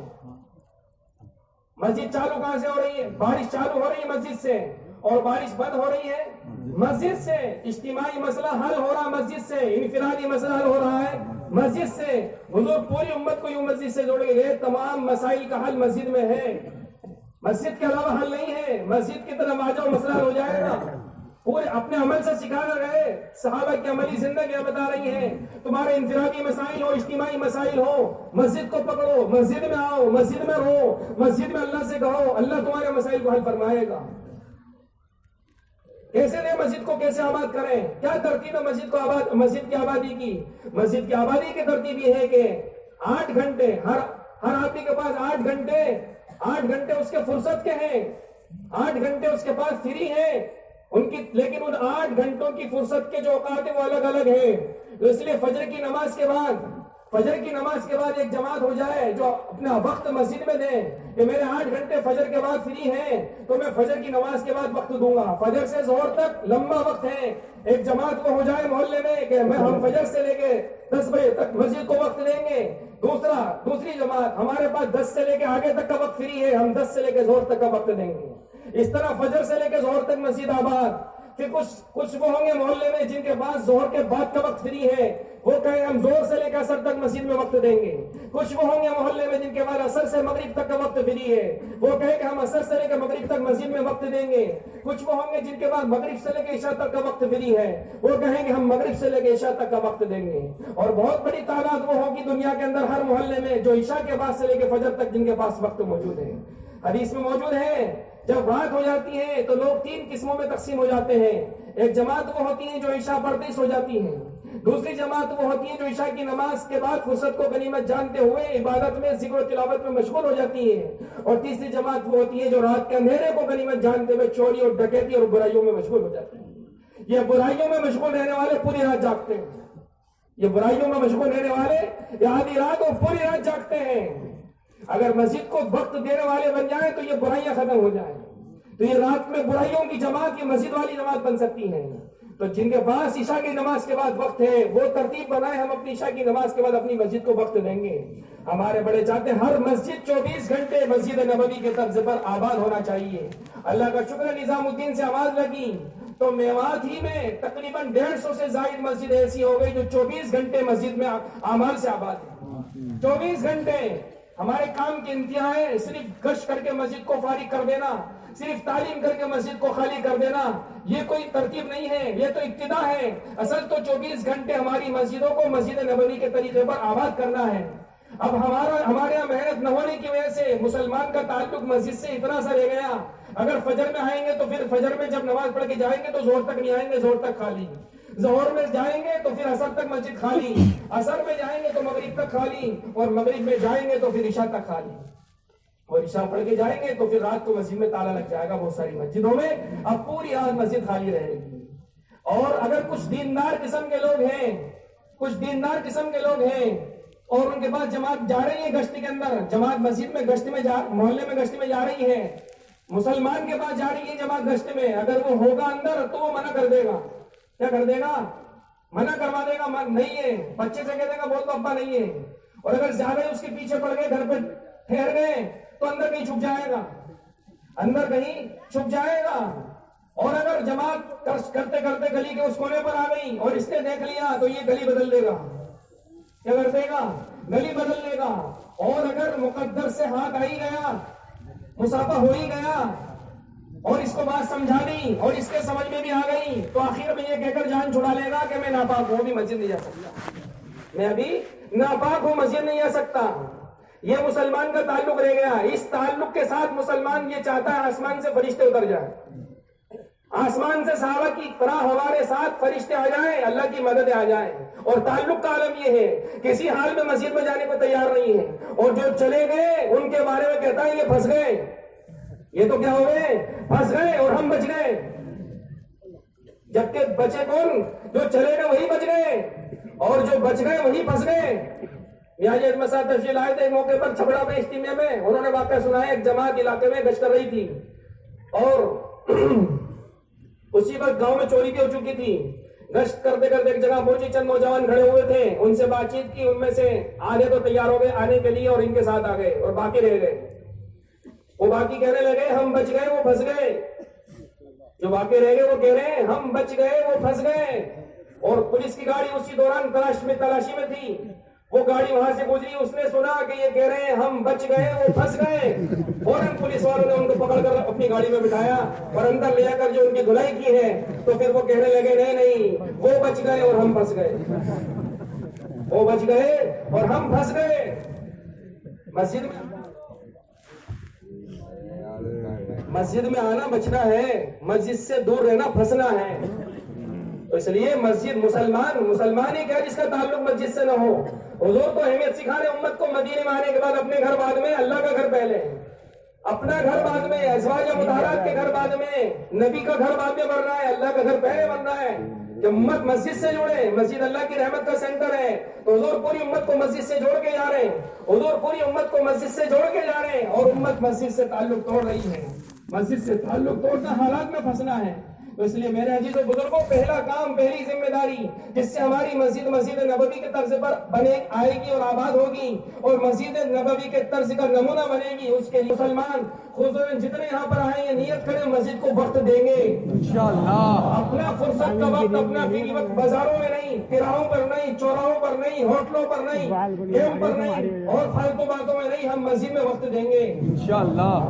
یہ ہمیں کرنا ہے، اس کے لیے بار بار جوڑا جانا، مسجد ہے، یہ مسجد ہے، یہ محنت ہے، اور اس سے ہر مسلمان کو مسجد سے جوڑنا ہے تاکہ اللہ ہم سے خوش ہو جائے اور اللہ ہمارے حالات سے ہمیں نجات عطا فرما دے۔ دوسرا عمل جس سے یہ چار امر ہمارے محلے میں زندہ ہوں گے، ہر مسلمان دائی بنے گا، ہر مسلمان عابد بنے گا، ہر مسلمان سیکھنے سکھانے والا بنے گا، ہر مسلمان خدمت کرنے والا بنے گا۔ اس کے لیے دوسرا عمل ہماری مسجد میں مشورہ ہے، ہماری مسجد کا مشورہ ہے۔ ہر مسجد میں اللہ کا شکر مشورہ ہوتا ہے۔ مشورے کا مقصد صرف کوئی فارملٹی، کوئی رسم پورا کرنا نہیں ہے، مشورے کا مقصد ہے اب محلے کے بسنے والے اور محلے میں رہنے والے ہر مسلمان میں دین کے مٹنے کا درد اور غم پیدا ہو جائے، دین کو زندہ کرنے کی فکر پیدا ہو جائے۔ یہ غم اور یہ فکر اور یہ درد پیدا کرنا مقصد ہے مشورے سے۔ اس لیے مشورے کے ساتھی صرف وہ نہیں ہیں جو مسجد میں آ رہے ہیں اور مسجد وار جماعت میں بیٹھ رہے ہیں، نہیں، بلکہ پورے محلے میں جتنے لوگ محلے میں رہتے ہیں وہ سارے مسجد وار جماعت کے ساتھی ہیں، مشورے کے ساتھی ہیں، اور جتنے مسجد میں آ رہے ہیں وہ سارے کے سارے مشورے کے ساتھی ہیں۔ اگر وہ مشورے میں بیٹھے تب بھی، مشورے میں نہیں بیٹھے تب بھی، کیونکہ ہمیں اس کام سے، دعوت کے کام سے کوئی فرقہ نہیں بنانا ہے، کوئی طبقہ نہیں بنانا ہے، ہمیں تو امت بنانی ہے۔ ہم سب کے ہیں اور سب ہمارے ہیں، ہم سب کے ہیں، سب ہمارے ہیں۔ یہ ہمارے کام کا نہج ہے، یہ ہمارے کام کا طریقہ ہے۔ اس لیے ہم تو مشورے میں ان کی بٹھانے کی ان کو بھی کوشش کریں گے جو مسجد میں آ رہے ہیں، اور ان کو بھی مشورے میں بٹھانے کی کوشش کریں گے، انہیں بھی دعوت دیں گے جو مسجد میں نہیں آ رہے، چاہے وہ کسی بھی رنگ کے ہوں، کسی بھی نسل کے ہوں، وہ شہری ہوں، دیہاتی ہوں، پردیسی ہوں، مقامی ہوں، ہم تو ہر ایک کی خوشامد کریں گے وہ مسجد میں مشورے میں بیٹھنے والا بنے، تاکہ اس کے اندر دین کے مٹنے کا درد اور غم پیدا ہو جائے اور دین کو زندہ کرنے کی فکر پیدا ہو جائے۔ مشورے میں کرنا کیا ہے؟ مشورے کے اندر کرنا یہ ہے کہ آج کیا کیا اس کی کارگزاری لے لیں، اور کل کیا کرنا ہے اس کی ذمہ داری ڈالنی ہے۔ اس کا نام مشورہ ہے، یہ مسجد نبوی کا عمل ہے۔ حضور پاک صلی اللہ علیہ وسلم غزوہ بدر میں جا رہے ہیں، مشورہ کر رہے ہیں۔ حضور صلی اللہ علیہ وسلم احد میں جانے سے پہلے مشورہ کر رہے ہیں۔ حضور پاک صلی اللہ علیہ وسلم خندق کی کھدائی سے پہلے سن 5 ہجری کے اندر صحابہ سے مشورہ کر رہے ہیں۔ اس مشورے کے اندر رائے ہاری سلمان فارسی کی، یا رسول اللہ خندق کھود لیجئے، اور آپ نے خندق کھودنے کا حکم فرما دیا۔ حضور فرما رہے ہیں جب تک امت مشورے پر رہے گی خیر پر رہے گی، جب تک امت مشورے پر رہے گی خیر پر رہے گی۔ حضور سے زیادہ علم والا کون ہوگا؟ حضور سے زیادہ اللہ کو پہچاننے والا کون ہوگا؟ اللہ کی منشا کو جاننے والا کون ہوگا؟ اس کے باوجود حضور پاک صلی اللہ علیہ وسلم سے کہا جا رہا ہے وَشَاوِرْهُمْ فِي الْأَمْرِ، نبی جی مشورہ کریے، نبی جی مشورہ کریے۔ اور حضور صلی اللہ علیہ وسلم پوری زندگی مشورے کا اہتمام فرما رہے ہیں، صحابہ کرام مشورے کا اہتمام فرما رہے ہیں۔ حضرت عمر رضی اللہ عنہ کے بعد ایک جماعت کا خط آیا، امیر مومنین جتنے قلعے تھے سارے فتح ہو گئے، ایک قلعہ فتح نہیں ہو رہا ہے۔ حضرت عمر نے اس خط کو سارے مدینے والوں کو جمع کر کے سنایا اور ان سے ہر ایک کی رائے لی، بھائی کیا رائے ہے، کیا رائے ہے، کیا رائے ہے۔ حضرت علی سے پوچھا، آخر میں علی تمہاری کیا رائے ہے؟ حضرت علی رضی اللہ عنہ فرمانے لگے، امیر المومنین مجھے تو ایسا معلوم ہوتا ہے اللہ کے دین میں کچھ نہ کچھ کمی آئی ہے جس کی وجہ سے اللہ کی آسمان سے آنے والی مدد رک گئی، آسمان سے جو مدد آ رہی تھی وہ مدد رک گئی۔ حضرت عمر کو وہ رائے پسند آئی، خط میں لکھ کر روانہ کر دیا۔ خط امیر صاحب نے خط کھولا، سارے صحابہ کو جمع کیا، ساتھیوں کو جمع کیا اور خط پڑھ کے سنایا۔ سنتے ہی سارے صحابہ فکر مند ہو گئے، بھائی کہاں کمی آئی ہے؟ پتہ چلا مسواک چھوٹ گئی۔ کیا چھوٹ گئی؟ مسواک چھوٹ گئی۔ دانتوں کو صاف کرنے کے لیے اللہ کے نبی صلی اللہ علیہ وسلم مسواک لے کر گئے ہیں، وہ بہترین عمل ہے آقا کی اہم ترین سنت ہے. دنیا سے جانے سے پہلے آپ دنیا سے جا رہے ہیں, عبد الرحمان حضرت عائشہ کے بھائی آئے, مسواک ان کے ہاتھ میں تھی, آپ نے انہیں دیکھا, اگر عائشہ سمجھ گئی اللہ کے نبی کا اشارہ مسواک کا ہے, تو اپنے بھائی عبد الرحمان سے مسواک لے لی, اپنے دانتوں سے چبایا اس مسواک کو اور اللہ کے نبی صلی اللہ علیہ وسلم کو دی. اور اللہ کے نبی دنیا سے جانے سے پہلے مسواک کر کے گئے. گھر میں جب بھی آتے تھے آپ پہلے مسواک کرتے تھے. بدبو کا تعلق نہیں تھا, نبی اور بدبو کوئی جوڑ نہیں تھا. سکھا کر گئے امت کو, گھر میں آؤ بیوی کہا کے خوشبو بن کر آؤ, خوشبودار بن کر آؤ, بدبو لے کر نہ آؤ منہ میں اور کپڑوں میں. بیوی ہے تمہاری, باندھی نہیں ہے, اللہ کے نام پر حلال ہوئی ہے, اسی کا ہے. اسی کے بارے فرمایا خیرکم لأہلی, تم میں سب سے بہتر وہ نہیں جس کے کپڑے بہت اچھے ہوں, جس کی گاڑیاں اچھی ہو, جس کے بنگلے اچھے ہوں, جس کی کوٹیاں اچھی ہوں, جس کے دوست جس کی تعریف کرے, جس کی برادری جس کی تعریف کرے, جس کا خاندان جس کی تعریف کرے. خیرکم لأہلی, تم میں سب سے بہتر وہ ہے جو اپنے گھر والوں کے ساتھ, اپنے بیوی اور بچوں کے ساتھ سب سے بہتر. حضور دنیا سے گئے, مسواک کر کے گئے, فائدے بتا کر گئے. سب سے بڑا فائدہ یہ ہے کہ جب دنیا سے جاؤ گے کلمے پر موت ہوگی, کلمے پر موت ہوگی. پیٹ کی ساری بیماریوں کا علاج ہے, مسوڑوں دانتوں کی ساری بیماریوں کا علاج ہے. نماز کا ثواب 70 گنا بڑھا دیتی ہے, نماز کا ثواب 70 گنا بڑھا دیتی ہے. یہ مسواک ہے. تو حضور پاک صلی اللہ علیہ وسلم کی مسواک کی سنت چھوٹ گئی, آسمان سے آنے والی مدد رک گئی. ایک سنت پر آسمان سے آنے والی مدد رک گئی. فرائض چھوڑے امت, واجبات چھوٹے, مستحبات چھوٹے, معاملات ختم, معاشرت ختم, اخلاق ختم, اور امت کہیں اللہ تیری مدد کب آئے گی, اللہ تیری مدد کب آئے گی, اللہ تو مدد کیوں نہیں کر رہا. ایک سکھایا جا رہا ہے, ایک سنت چھوٹ رہی ہے ہمارے نبی کی, آسمان سے آنے والی مدد کو روک دیں گے. جتنا چاہو دعائیں کر لو مدد نہیں ہوگی. قیامت تک آنے والی امت کو سکھایا جا رہا ہے صحابہ کے واقعات سے. بہرحال سب نے مسواک, ٹہنیاں توڑی درختوں کی, مسواک شروع کر دی. اس کا اثر یہ ہوا اللہ نے روک ڈال دیا. جو قلعہ لڑکے فتح نہیں ہو رہا تھا بغیر لڑے اللہ نے فتح کروایا. مسواک حضور پاک صلی اللہ علیہ وسلم کی سنت ہے. حضور صلی اللہ علیہ وسلم امت کو سکھا کر گئے ہیں, پوری امت کو یوں حضور پاک صلی اللہ علیہ وسلم مسجد سے جوڑ کے گئے اور مشورے سے جوڑ کر گئے. تو مشورہ اہم ترین سنت ہے حضور پاک صلی اللہ علیہ وسلم کی. اس لیے پورا مجمع نیت کرے, مشورے کا اہتمام کرے گا. صرف مسلمان ہی نہیں مسجد میں نماز پڑھنے جاوے, نماز پڑھ کے آ جائے. صرف نماز نہیں, مسجد صرف نماز کے لیے نہیں ہے, مسجد تو دین کی محنت کے لیے ہے. دین کی محنت میں سب سے پہلا عمل جو مقامی 5 اعمال میں سے مشورہ ہے. مشورے کا اہتمام کریں, مشورے کو اپنی ضرورت سمجھیں. یوں نہ سمجھے فالتو لوگ ہیں, فری لوگ ہیں, غریب لوگ ہیں, مشورہ کر رہے ہیں, اور میں بزی آدمی ہوں, میں سیٹ آدمی ہوں, اور میں امیر آدمی ہوں, میں کمپنی فیکٹری کا مالک ہوں, مجھے پاس ٹائم نہیں ہے, میں مشورے میں کیسے بیٹھ سکتا ہوں. دنیا میں گھومیں گے تو پتہ چلے گا جو پائلٹ ہیں وہ بھی مشورے میں شریک ہے, جو جج ہے وہ بھی مشورے میں شریک ہے, اور جو وزیر ہے, جو ولی عہد ہے, بادشاہ کا شہزادہ ہے, وہ بھی مشورے میں شریک ہے.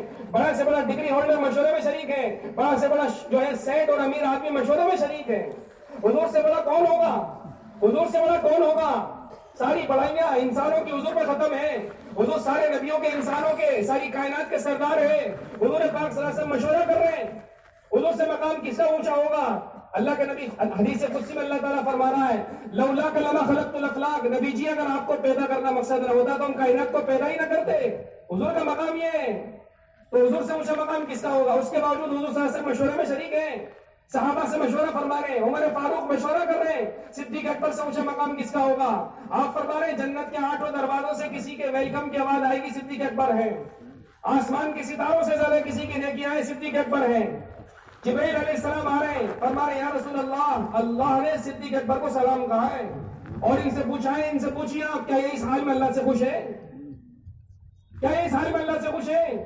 صدیق اکبر سے آپ فرما رہے ہیں اللہ نے آپ کو سلام کہا ہے, اور پوچھا ہے آپ اس حال میں اللہ سے خوش ہے. صدیق اکبر کی آنکھوں میں آنسو آ رہے ہیں, یا رسول اللہ میں اپنے رب سے کیوں راضی نہ ہوں, میں اپنے رب سے کیوں خوش نہ ہوں. تو صدیق اکبر جیسی ہستی مشورے میں شریک ہے, عمر فاروق جیسی ہستی مشورے میں شریک ہے, عثمان غنی جیسی ہستی مشورے میں شریک ہے, عثمان غنی جیسا مالدار اور جیسی امیر شخصیت مشورے میں شریک ہے, عبد الرحمان ابن عوف جیسی مالدار ہستی مشورے میں شریک ہے, عمرو ابن عاص جیسی ہستی جو مصر کے گورنر ہیں وہ مشورے میں شریک ہے. اور ہم تھوڑی سی 2 کوڑی مل رہی, دو کھن کا مکان چڑھتے ہیں کہ نا مجھے مشورے کی ضرورت نہیں ہے, میں مشورے میں کیسے بیٹھوں, میری ناک کٹ جائے گی, میں بیکورڈ ہو جاؤں گا, میں ذلیل ہو جاؤں گا. مال سے بڑا نہیں ہوگا آدمی, مال سے بڑا نہیں ہوگا. بڑائی کی بنیاد مال نہیں ہے, عہدے نہیں ہے, ڈگریاں نہیں ہے. بڑائی کی بنیاد اللہ کے یہاں تقویٰ ہے, دینداری ہے, دین کی محنت ہے. قرآن کہہ رہا ہے یا ایھا الناس انا خلقناکم من ذکر و انثی وجعلناکم شعوبا وقبائل لتعارفوا ان اکرمکم عند اللہ اتقاکم. لوگوں ہم نے تمہیں ایک مرد عورت سے پیدا کیا ہے, تمہارے خاندان اور قبیلے بنائے ہیں, یہ اس لیے نہیں تھا کہ تم بڑائیاں جتاؤ, تم ایک دوسرے پر فخر کرو. پورا جے پور ایک جے پور ہے, اس میں چاند پول بھی ہے, چھوٹی چوپڑ بھی ہے, بڑی چوپڑ بھی ہے, رام گنج بھی ہے. تو رام گنج میں رہنے والا یوں نہیں کہہ سکتا میں چاند پول میں رہنے والوں سے افضل ہوں, اور چاند پول میں رہنے والا یوں نہیں کہہ سکتا میں رام گنج میں رہنے والوں سے افضل ہوں.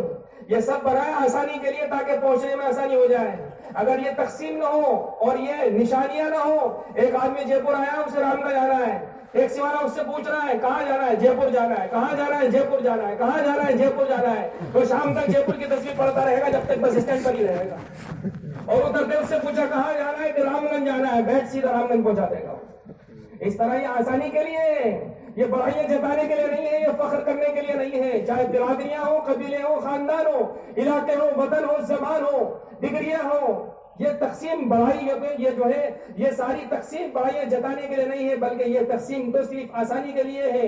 اللہ خود کہہ رہا ہے بڑا کون ہے ہمارے یہاں, وی آئی پی کون ہے ہمارے یہاں, معزز کون ہے ہمارے یہاں معزز. ان اکرمکم عند اللہ اتقاکم, ہمارے یہاں سب سے معزز اور محترم تم میں وہ ہے جو سب سے زیادہ دیندار ہے, سب سے زیادہ ہم سے ڈرنے والا ہے, جس کی زندگی میں سب سے زیادہ تقویٰ ہے, چاہے وہ چاند پول میں ہو, چاہے وہ چھوٹی چوپڑ میں ہو, چاہے وہ نائی کی تھڑی میں ہو, چاہے وہ کچی بستی میں ہو, چاہے وہ بھٹا بستی میں ہو, چاہے وہ ودھانر نگر میں ہو, چاہے وہ تحصیل میں ہو, چاہے وہ دیہات میں ہو, چاہے وہ ڈھانیوں میں رہتا ہو, لیکن اس کی زندگی میں اگر دین ہے, اس کی زندگی میں تقویٰ ہے, تو وہ بڑے بڑے امیروں سے زیادہ افضل ہے اللہ تعالیٰ کے.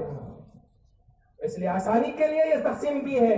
تو صحابہ جیسی بڑی بڑی ہستیاں جن میں امیر بھی ہے, جن میں گورنر بھی ہے, اور جن میں خلیفۃ المسلمین بھی ہیں, وہ سارے کے سارے مشورے میں شریک ہیں, وہ سارے کے سارے دین کی محنت میں لگے ہوئے ہیں. اور مسلمان کہہ رہا ہے تھوڑا سا ملنے پر, تھوڑی سی کوڑیاں ملنے پر مجھے ضرورت نہیں ہے. تو مشورہ ہے, اس مشورے کے راستے سے یہ چاروں اعمال حضور پاک صلی اللہ علیہ وسلم کے مسجد میں زندہ ہوں گے, محلے میں زندہ ہوں گے. ہر مسلمان کی ضرورت ہے وہ اپنے آپ کو مشورے کا محتاج سمجھے. تیسرا عمل تعلیم ہے. تعلیم, مسجد کے اندر تعلیم ہو رہی ہے, فضائل اعمال پڑھی جا رہی ہے, فضائل صدقات پڑھی جا رہی ہے, اور منتخب احادیث پڑھی جا رہی ہے. رمضان آ رہے ہیں, فضائل رمضان پڑھی جا رہی ہے. حج کا موسم آ رہا, فضائل حج پڑھی جا رہی ہے. یہ تعلیم صرف معلومات پڑھانے کے لیے نہیں ہے. لوگ سمجھتے ہیں یہ معلومات کے لیے, ہمیں تو سب معلوم ہے. یہ معلومات کا عمل نہیں ہے, یہ ایمان کی تقویت کا عمل ہے, یہ ایمان کا حلقہ ہے. صحابہ بڑے بڑے مرتبوں پر پہنچے, لیکن اس کے باوجود صحابہ اپنے آپ کو تعلیم کا محتاج سمجھتے تھے. صحابہ حدیثوں کو سننے کا محتاج سمجھتے تھے. مسجد نبوی میں صحابہ حدیثیں سنتے تھے اللہ کے نبی صلی اللہ علیہ وسلم سے, اپنے گھروں میں صحابہ حدیثیں سنایا کرتے تھے. یہ تعلیم کا عمل معلومات کا نہیں, ایمان کا عمل ہے, ایمان کی تقویت کا عمل ہے. تعلیم کے حلقے میں بیٹھیں گے, تعلیم میں کیا ہے, دو چیزیں ہیں تعلیم میں, اللہ کے وعدے, نبی کے وعدے. اللہ کے وعدے, نبی کے وعدے, اللہ کی خبریں, نبی کی خبریں. تعلیم میں دو ہی چیزیں ہیں, قرآن اور حدیث ہے. تیسری چیز نہیں ہے تعلیم میں. تعلیم میں کیا ہے, قرآن ہے یا حدیثیں ہیں, اور یہی دونوں چیزیں اللہ کے وعدے ہیں اور اللہ کے رسول کے وعدے ہیں. اللہ کی خبریں ہیں اور اللہ کے نبی کی خبریں ہیں. تو کون سا مسلمان ہے جس کو اللہ کے وعدوں کو سننے کی ضرورت نہیں ہے, جس کو اللہ کے نبی کی خبروں کو سننے کی ضرورت نہیں ہے؟ ہر مسلمان کے ایمان کی تقویت کا سبب ہے وہ اللہ کے وعدوں کو سنے, وہ نبی کے وعدوں کو سنے, وہ اللہ کی خبروں کو سنے, وہ اللہ کے نبی کی خبروں کو سنے. جتنا وہ اللہ کے وعدوں کو, اللہ کے نبی کے وعدوں کو سنے گا, ایمان کی تقویت ہوگی, ایمان بڑھے گا, ایمان میں ترقی ہوگی. اللہ کے نبی کے وعدوں کو, اللہ کے وعدوں کو نہیں سنے گا, ایمان میں کمزوری, ایمان میں ذوق آئے گا. صحابہ سے فرمایا جا رہا ہے جن کے سامنے نبی موجود ہیں, جددوا ایمانکم, اپنے ایمان کو تازہ کیا کرو. صحابہ فرما رہے ہیں کیف نجدد ایماننا یا رسول اللہ, اللہ کے نبی ہم ایمان کو کیسے تازہ کریں؟ فرمایا خود بھی, فرمایا اکثروا من قول لا الہ الا اللہ, اللہ کی بڑائی, اللہ کی قدرت, طاقت, عظمت, ربوبیت کے تذکرے کرو, اللہ کی طاقت کے, قدرت کے تذکرے کرو, مذاکرے کرو, بولو, سنو, سناؤ, اس سے تمہارے اندر ایمان تازہ ہوگا. جن کے سامنے نبی موجود ہے ان سے کہا جا رہا ہے ایمان کو تازہ کرو. ہمارے سامنے نبی موجود نہیں ہے, ہم محتاج نہیں ہیں ایمان کے, ہمیں زیادہ ضرورت ہے ہم ایمان کے مذاکرے کریں.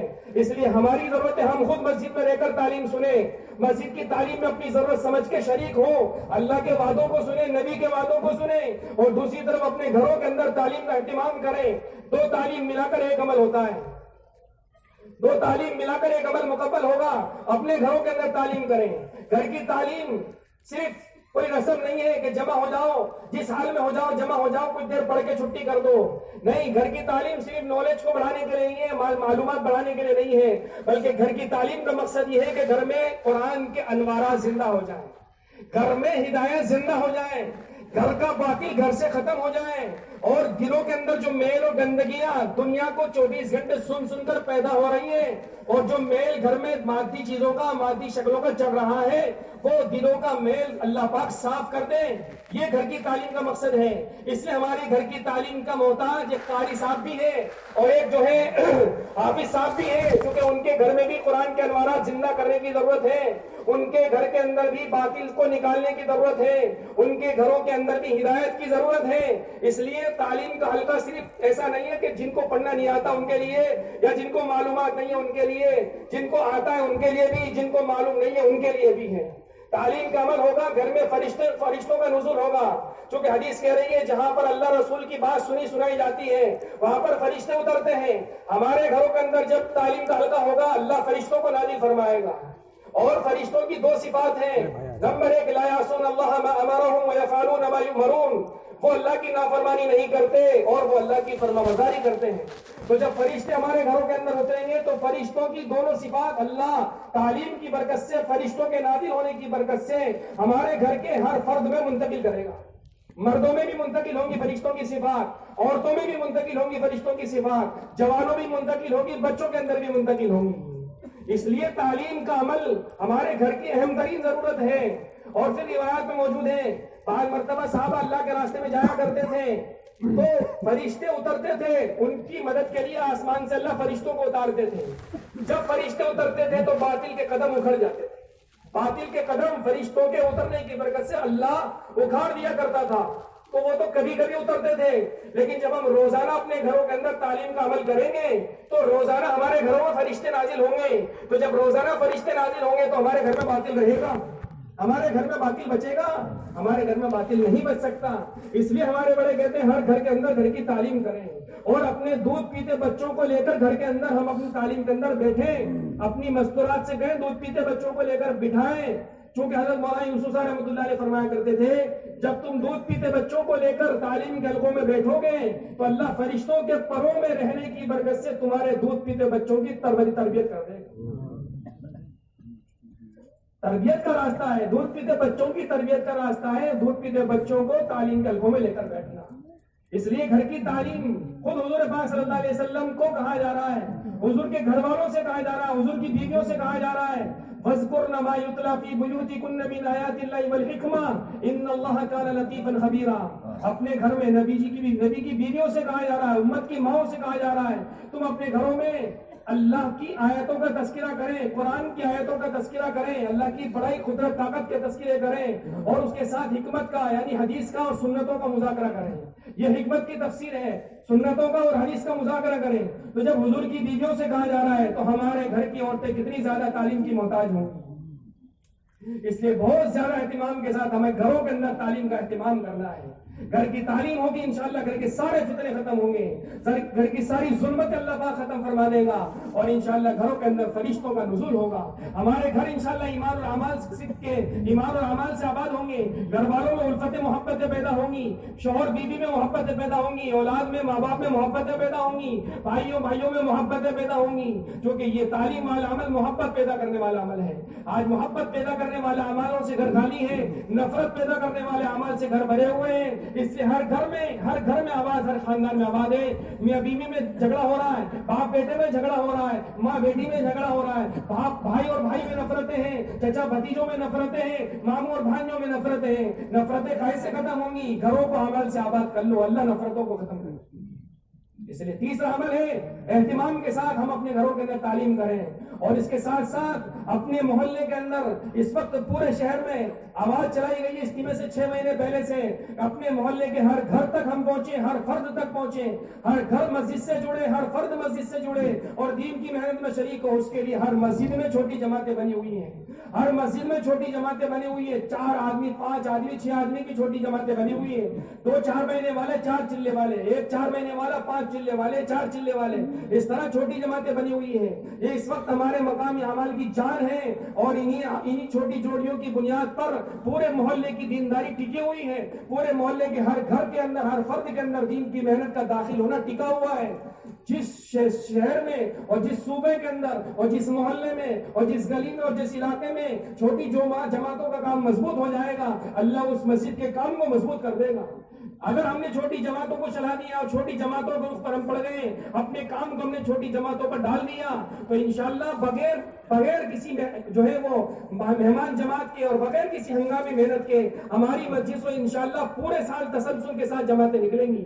3 دن کی جماعتوں میں اضافہ ہوگا، چلے کی جماعتوں میں اضافہ ہوگا، 4 مہینے کی جماعتوں کے اندر اضافہ ہوگا، بشرط کہ ہم اپنی چھوٹی جماعتوں کے رخ پر پڑ جائیں. ابھی ہم نے شہر ہمارے بڑوں نے اجتماع سے 6 مہینے پہلے اس بنیاد پر شہر کو کھڑا کیا، اور اللہ کا شکر ہے وہ بنیاد چلی اور چلتی رہی. لیکن اجتماع سے کچھ پہلے کچھ مسجدوں والوں نے اس بنیاد کو چھوڑ دیا. اگر اس بنیاد پر ہم جمے رہتے تو اللہ کی ذات سے امید تھی ہماری جماعتیں ہزاروں تک پہنچتی. ہماری شہر میں 1000 چھوٹی جماعتیں، 1000 چلے 4 مہینے کی جماعتیں ہماری نکل کے رہتی. اور اللہ کے لیے کوئی مشکل نہیں ہے، اللہ کے لیے کوئی مشکل نہیں ہے، بشرطے کہ ہم محنت کریں. کیونکہ محنت کرنا ہمارے ذمے ہے، محنت کو صحیح کرنا ہمارے ذمے ہے، اور جماعتوں کو نکالنے والی ذات اللہ کی ہے. اور آسان ہے بہت. چھوٹی جماعت میں 4 آدمی 5 آدمی 6 آدمی پہلے سے موجود ہیں، یہ تو خود اپنے طور پر تیاری ہے. اب ان کو 25 مکانوں سے کتنے آدمی تیار کرنے ہیں؟ ان کو اگر 3 دن میں جانا ہے تو 4 آدمی اور لینے جماعت تیار ہے. اگر ان کو چلے میں جانا ہے تو 11 مہینے محنت کر کے انہوں 5 آدمی اور تیار کرنے، چلے کی جماعت تیار. انہیں 4 مہینے میں جانا ہے، 11 مہینے ان کے پاس محنت کے موجود ہیں. 11 مہینے میں اپنے ملے ہوئے 25 مکانوں پر محنت کر انہیں 5 آدمی لینے، 6 آدمی لینے، 7 آدمی لینے. بتاؤ جماعت تیار کرنا کیا مشکل ہے؟ جماعت تیار کرنا بہت آسان ہے، بشرطے کہ ہم رخ پر پڑیں. ہمارے بڑے جو ہمیں بتا رہے ہیں اور جس طریقے پر اپنے کام کو کرنے کے لیے کہہ رہے ہیں، ہم اس رخ پر کام کریں. اور یاد رکھیں میرے عزیز بزرگوں، کام منمانی کا نہیں ہے، کام اطاعت کا ہے. صحابہ نے اس کام کو اطاعت کے ساتھ کیا، جیسا نبی نے کہا ویسا صحابہ نے کیا. تو صحابہ سے اللہ نے کام لیا اور پوری دنیا میں دین پہنچا اور دین کی محنت پہنچی. اسی طرح آج بھی وہی کام ہے. اگر وہی کام جو صحابہ نے کیا ہے ہم اپنے مقام پر اطاعت کے ساتھ کریں گے، جیسا ہمارے بڑے ہمیں چلنے کے لیے کہہ رہے ہیں، اپنی مسجدوں کے کام کو چلانے کے لیے کہہ رہے ہیں، اسی طریقے پر ہم چلیں گے اور چلائیں گے اپنے کام کو، تو انشاءاللہ اگلے سال ہمارا ہونے والا اجتماع اس سال کے اجتماع سے طاقتور ہوگا. اور جتنا خروج اس سال ہوا ہے اس کا ڈبل اور ٹرپل خروج انشاءاللہ اللہ پاک کروائے گا. یہ پورے ملک میں ہو چکا ہے. اورنگ آباد اجتماع چھوٹی جماعتوں کی بنیاد پر ہوا ہے، اور جتنی بڑی تعداد جماعتوں کی ہزاروں کی تعداد میں نکلی ہے، اس کی بنیاد کوئی مہمان جماعت کی محنت نہیں ہے، اس کی بنیاد کوئی ہنگامی محنت نہیں ہے، اس کی بنیاد صرف چھوٹی جماعت کی محنت ہے. چھوٹی جماعت کو اس علاقے والوں نے لے لیا اور صوبے والوں نے لے لیا. اللہ نے بغیر مہمان جماعتوں کے بغیر ہنگامی محنت کے اتنا بڑا اجتماع کروا دیا اور اتنا بڑا خروج ہوا. اللہ کا شکر ہے پورے ملک میں دنیا کے اندر جماعتیں گئی.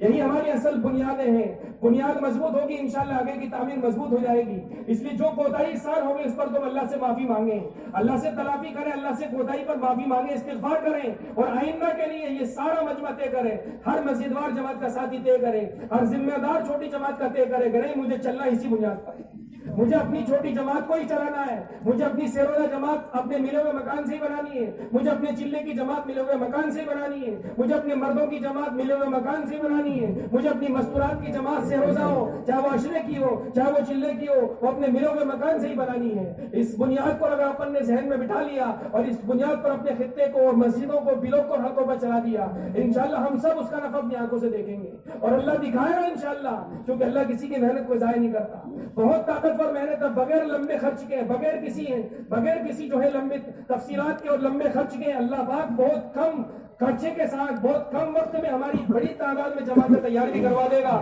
اور پورے محلے میں اللہ ماحول بھی بنا دے گا. پورے محلے میں مردوں میں بھی ماحول بن جائے گا، مستورات کے اندر بھی ماحول بن جائے گا. اس لیے سارا مجمع ایک طرف مردوں کے کام کے اعتبار سے محنت میں لگے، دوسری طرف مستورات کے کام کے اعتبار سے بھی محنت میں لگے، کیونکہ کام صرف ون وے یعنی ون سائڈ کرنے کا نہیں ہے. کیونکہ پوری دنیا میں مردوں سے زیادہ عورتیں ہیں اور عورتوں سے زیادہ بچے ہیں. اگر پوری دنیا کے مرد دین کی محنت میں لگ گئے تب بھی دنیا میں دین زندہ نہیں ہوگا. اور پوری دنیا کی عورتیں اگر دین کی محنت میں لگ گئی تب بھی دنیا میں دین زندہ نہیں ہوگا، اور پوری دنیا کے صرف بچے دین کی محنت میں لگ گئے تو تب بھی دنیا میں دین زندہ نہیں ہوگا۔ دین تو حضور صلی اللہ علیہ وسلم کے زمانے کی طرح ساری دنیا کے مرد، ساری دنیا کی عورتیں اور ساری دنیا کے بچے، مرد، عورت اور بچے، 3 طبقے ہیں امت کے، یہ تینوں طبقے جب دین کی محنت میں لگیں گے تب جا کر اسلامی معاشرہ دنیا میں وجود میں آئے گا۔ مدینہ منورہ میں امت کے تینوں طبقے، مرد بھی، عورتیں بھی، بچے بھی، تینوں دین کی محنت میں لگے۔ اللہ نے تینوں کے لگنے کی برکت سے 100% مدینے کو اسلامی معاشرے سے آباد فرما دیا۔ جو بھی مدینے میں آتا تھا اسلامی معاشرے نظر آتا تھا اور وہ اسلام قبول کیے بغیر نہیں رہتا تھا۔ اسی طرح ہماری یہ جو محنت ہے صرف مردوں کی محنت نہیں ہے، ہمارے بہت سارے ساتھی آج تک انہیں شرح صدر نہیں ہے کہ وہ مستورات کا کام جانتے نہیں ہیں، مستورات کے کام کی سود ہی نہیں ہے، اور اپنے طور پر اہتمام سے مردوں میں 3 دن لگا رہے ہیں، چلے لگا رہے ہیں، 4 ماہ لگا رہے ہیں، 5 ماہ لگا رہے ہیں، لیکن اپنے گھر کی عورتوں کے بارے میں آج تک ان کی فکر نہیں ہے۔ اگر ہم نے یہی طریقہ اپنایا تو ہماری فکر، ہمارا طریقہ نبی کے طریقے سے ہٹا ہوا ہے۔ حضور پاک صلی اللہ علیہ وسلم تو اپنی امت کو سکھانے کے لیے پہلے ہی دن سے اپنی بیوی حضرت خدیجہ رضی اللہ تعالیٰ عنہا کو اپنی محنت میں شریک فرما رہی ہے، اور حضرت خدیجہ کا مال سب سے پہلے دین پر لگایا جا رہا ہے، سب سے پہلے خدیجہ رضی اللہ تعالیٰ عنہا کی قربانیاں دین کے اوپر لگ رہی ہیں۔ تو حضور صلی اللہ علیہ وسلم نے امت کو سکھایا کہ مرد، عورت اور بچے تینوں کو ساتھ میں لے کر کرنے کا کام ہے، تینوں کو ساتھ میں لے کر کریں گے کام ہوگا اور انشاءاللہ اس کا نفع عام ہو جائے گا۔ اس لیے جتنے لوگ اب تک، جتنے ساتھی ہمارے مستورات کے کام میں نہیں لگے، مستورات کے ساتھ خروج نہیں کیا، وہ اپنے آپ کو مستورات کے کام کے ساتھ بھی خروج میں لگائے۔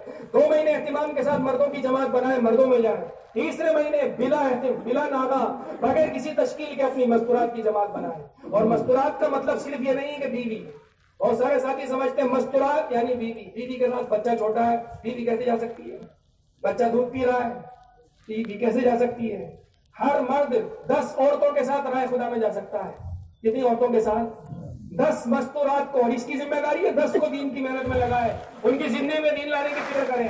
نانی، دادی، والدہ، بیوی، بیٹی، شادی شدہ بہن، شادی شدہ پھوپھی، خالہ، ساس، عمر رسیدہ اور عمر رسیدہ بہو، یہ 10 عورتیں، ہر مرد 10 عورتوں کے ساتھ وقت لگا سکتا ہے۔ آپ میں سے کوئی بھی ایسا نہیں اس پورے مجمع میں جو یہ کہے 10 کی 10 اللہ کو پیاری ہو گئی، ایک بھی نہیں ملے گا۔ جب 10 کی 10 اللہ کو پیاری نہیں کچھ ہوئی تو جو باقی ان پر دین کی محنت کب کریں گے؟ ان کو دین کی محنت کب سکھائیں گے؟ ہماری ذمہ داری ہے ہم ان کو لے کر جائیں، بیوی کو ادھر والدہ کو لے جائے، والدہ کو ادھر خالہ کو لے جائے، خالہ کو ادھر پھوپھی کو لے جائے، پھوپھی کو ادھر شادی شدہ بیٹی اسے لے جائے، اس کو ادھر تو شادی شدہ بہن عمر رسیدہ اسے لے جائے، سسر صاحب بوڑھے ہو چکے ان کی عمر اوور 50 ہو چکی ہے ان کو لے جائے، اور بہو کو لے جائے۔ کل ملا کے ہر مرد مستورات کے ساتھ وقت لگا سکتا ہے۔ صرف نہیں جا رہی ہے جماعت مستورات کی، اس وجہ سے نہیں جا رہی ہے کہ ہم نے ان کی فکر نہیں کی، ہم نے ان کو دین کی محنت میں لگانے کی نیت نہیں کی ہے، جبکہ ہماری نسل انہی کی گودوں میں پل رہی ہے۔ اگر ان کی زندگی میں دین ہوگا تو وہ حمد پڑھتے ہوئے، نعت پڑھتے ہوئے، قرآن پڑھتے ہوئے دودھ پلائیں گی، لوریاں دیں گی، جھولا جلائیں گی قرآن پڑھتے ہوئے، اور اگر دین نہیں ہوگا تو گانے سنتے ہوئے جھولے دلائیں گی اور دودھ پلائیں گی اور ان کو لوریاں دیں گی گانوں کی۔ اس لیے ہماری ذمہ داری جن کی گودوں میں نسل کو پرورش پانا ہے، جن سے ہماری نسل جڑی ہوئی ہے، ان کو ہم دین کی محنت میں لگائیں۔ اور ترتیب بہت آسان ہے، ان کو 3 مہینے میں 1 مرتبہ 3 دن جانا ہے، سال میں 1 مرتبہ عشرے میں جانا ہے، اور 3 سال میں 1 مرتبہ چلے میں ہونے جانا ہے۔ کوئی مشکل مسئلہ نہیں ہے، لیکن اگر ان کا تعاون ہو گیا تو ہمارا جو کام برسوں میں نہیں ہو رہا تھا وہ سیکنڈوں میں اور گھنٹوں میں ہو جائے گا۔ برسوں سے 4 مہینے لگے، لیکن اندر سے اجازت نہیں۔ کہاں سے نہیں ہے اجازت؟ اندر سے نہیں ہے۔ جب اس کا عشرہ لگ گیا اور ان کو سمجھ میں آ گیا کہ میرا چلہ لگنا ضروری ہے، لیکن چلہ تو ان کے 4 مہینے کے بغیر لگے گا نہیں، تو اب وہ خود ہی کہہ دے کہ آپ 4 مہینے لگا لو، کہ کہہ دیں گے وہ آپ برائے مہربانی 4 مہینے کے لیے تشریف لے جائیں تاکہ میرا بھی چلہ لگ جائے۔ تو اس طرح میرے عزیزوں مستورات کے کام کے اندر بھی اپنے آپ کو آگے بڑھائیں۔ جن کا عشرہ لگ گیا چلہ، جن کا چلہ لگ گیا وہ 2 ماہ بیرون کی نیتیں کریں، ارادے کریں، اپنے آپ کو آگے بڑھائیں، اپنی مستورات کو بھی آگے بڑھائیں۔ اللہ نے ایک بہن میں بڑی صلاحیتیں دی ہیں، صرف کچن اور کپڑے اور کھانے کے لیے نہیں ہماری مستورات اور ان کی صلاحیتیں اللہ نے دنیا میں دین کو زندہ کرنے کے لیے بنائی ہیں۔ جس طرح مردوں کو دنیا میں دین کی محنت کی صلاحیتیں دی ہیں، ہماری ماں بہنوں کو بھی اللہ نے دین کی محنت کی صلاحیتیں دی ہیں۔ اس کے لیے ہر ساتھی وہ جس طرح مردوں میں چل رہا ہے وہ اپنے گھر کی مستورات کو بھی لے کر چلنے کی کوششیں کریں۔ اور اسی کے ساتھ چوتھا کام ہے دونوں گشت، ایک بس گشت اپنی مسجد کا مقام پر، دوسری مسجد کا، دونوں گشت ملا کر ایک عمل ہوتا ہے۔ دونوں گشتوں میں عمل ہوگا, اپنے گشت سے اپنی مسجد کا کام طاقتور ہوگا, اور دوسرے گشت سے دوسری مسجد اور دوسری بستی اور دوسرا محلہ انشاءاللہ وہ دین کی محنت پر اٹھے گا. دوسرے گشت کا عنوان صرف یہ نہیں ہے وہاں جا کر ایک رسم پوری کر دو, دوسرے گشت کا مقصد اس بستی کو کام پہ کھڑا کرنا ہے, دین کی محنت پہ کھڑا کرنا ہے. اس لیے جتنے ساتھی دوسرے گشت میں جا رہے ہیں اس مسجد کو, اس بستی کو کھڑانے کی کوشش, کھڑا کرنے کی اور اس میں کام جمانے کی کوشش کریں. اس کا راستہ یہ کہ ان کی تشکیلیں ہوں, 3 دن کی تشکیلیں ہوں, چلنے کی تشکیلیں ہوں. جب بھی ہماری مسجد سے جماعت جائے وہاں سے بھی جماعت جانا چاہیے یا افراد جانے چاہیے. تو انشاءاللہ 3 مہینے گشت کرنے میں اللہ انشاءاللہ وہاں کام کھڑا کر دے گا یا کام کے کچھ نہ کچھ افراد تیار ہو جائیں گے. اور 5واں عمل ہے کہ 27 دن تو خوب حلال طریقے سے کمائے اور آخر میں 3 دن اللہ کے راستے میں لگائیں. 3 دن اہتمام سے ہمارے راہ خدا میں لگتے رہیں گے, اللہ پاک پورے سال راہ خدا میں رہنے کا ثواب عطا فرمائے گا. کیونکہ اللہ کا وعدہ ہے من جاء بالحسنۃ فلہ عشر امثالها, جو ایک نیکی لے کر آئے گا اللہ اسے 10 دے گا. ہم مہینے کے 3 دن دیں گے, اللہ پورے مہینے کا ثواب دے گا. سال کے 12 مہینے کے 3 دن ہمارے لگے, اللہ پورے 12 مہینے کو اللہ کے راستے میں شمار کر کے ہمیں پورا اجر و ثواب دے گا. اور اللہ کے راستے کی ایک صبح اور ایک شام کا کیا اجر ہے؟ بخاری شریف کی روایت ہے, اللہ کے نبی فرما رہے غدوۃ فی سبیل اللہ روحۃ خیر من الدنیا وما فیها. اللہ کے راستے کی ایک صبح یا ایک شام پوری دنیا اور دنیا میں جو کچھ ہے چیزوں کے اعتبار سے بھی, اعمال کے اعتبار سے بھی ان تمام سے افضل ہے. اس کے لیے میرا عزیزوں بزرگوں یہ محنت ہمارے سمجھ میں آ جائے اور ہماری نسلوں میں منتقل ہو جائے اور ہمارے دل و دماغ میں یہ بات کھل جائے کہ اس محنت سے ہمارے دنیا آخرت کے تمام مسائل کا حل ہے. اس کے لیے ہمیں محنت کے خروج کے عمل کو طاقتور بنانا ہے اور ہر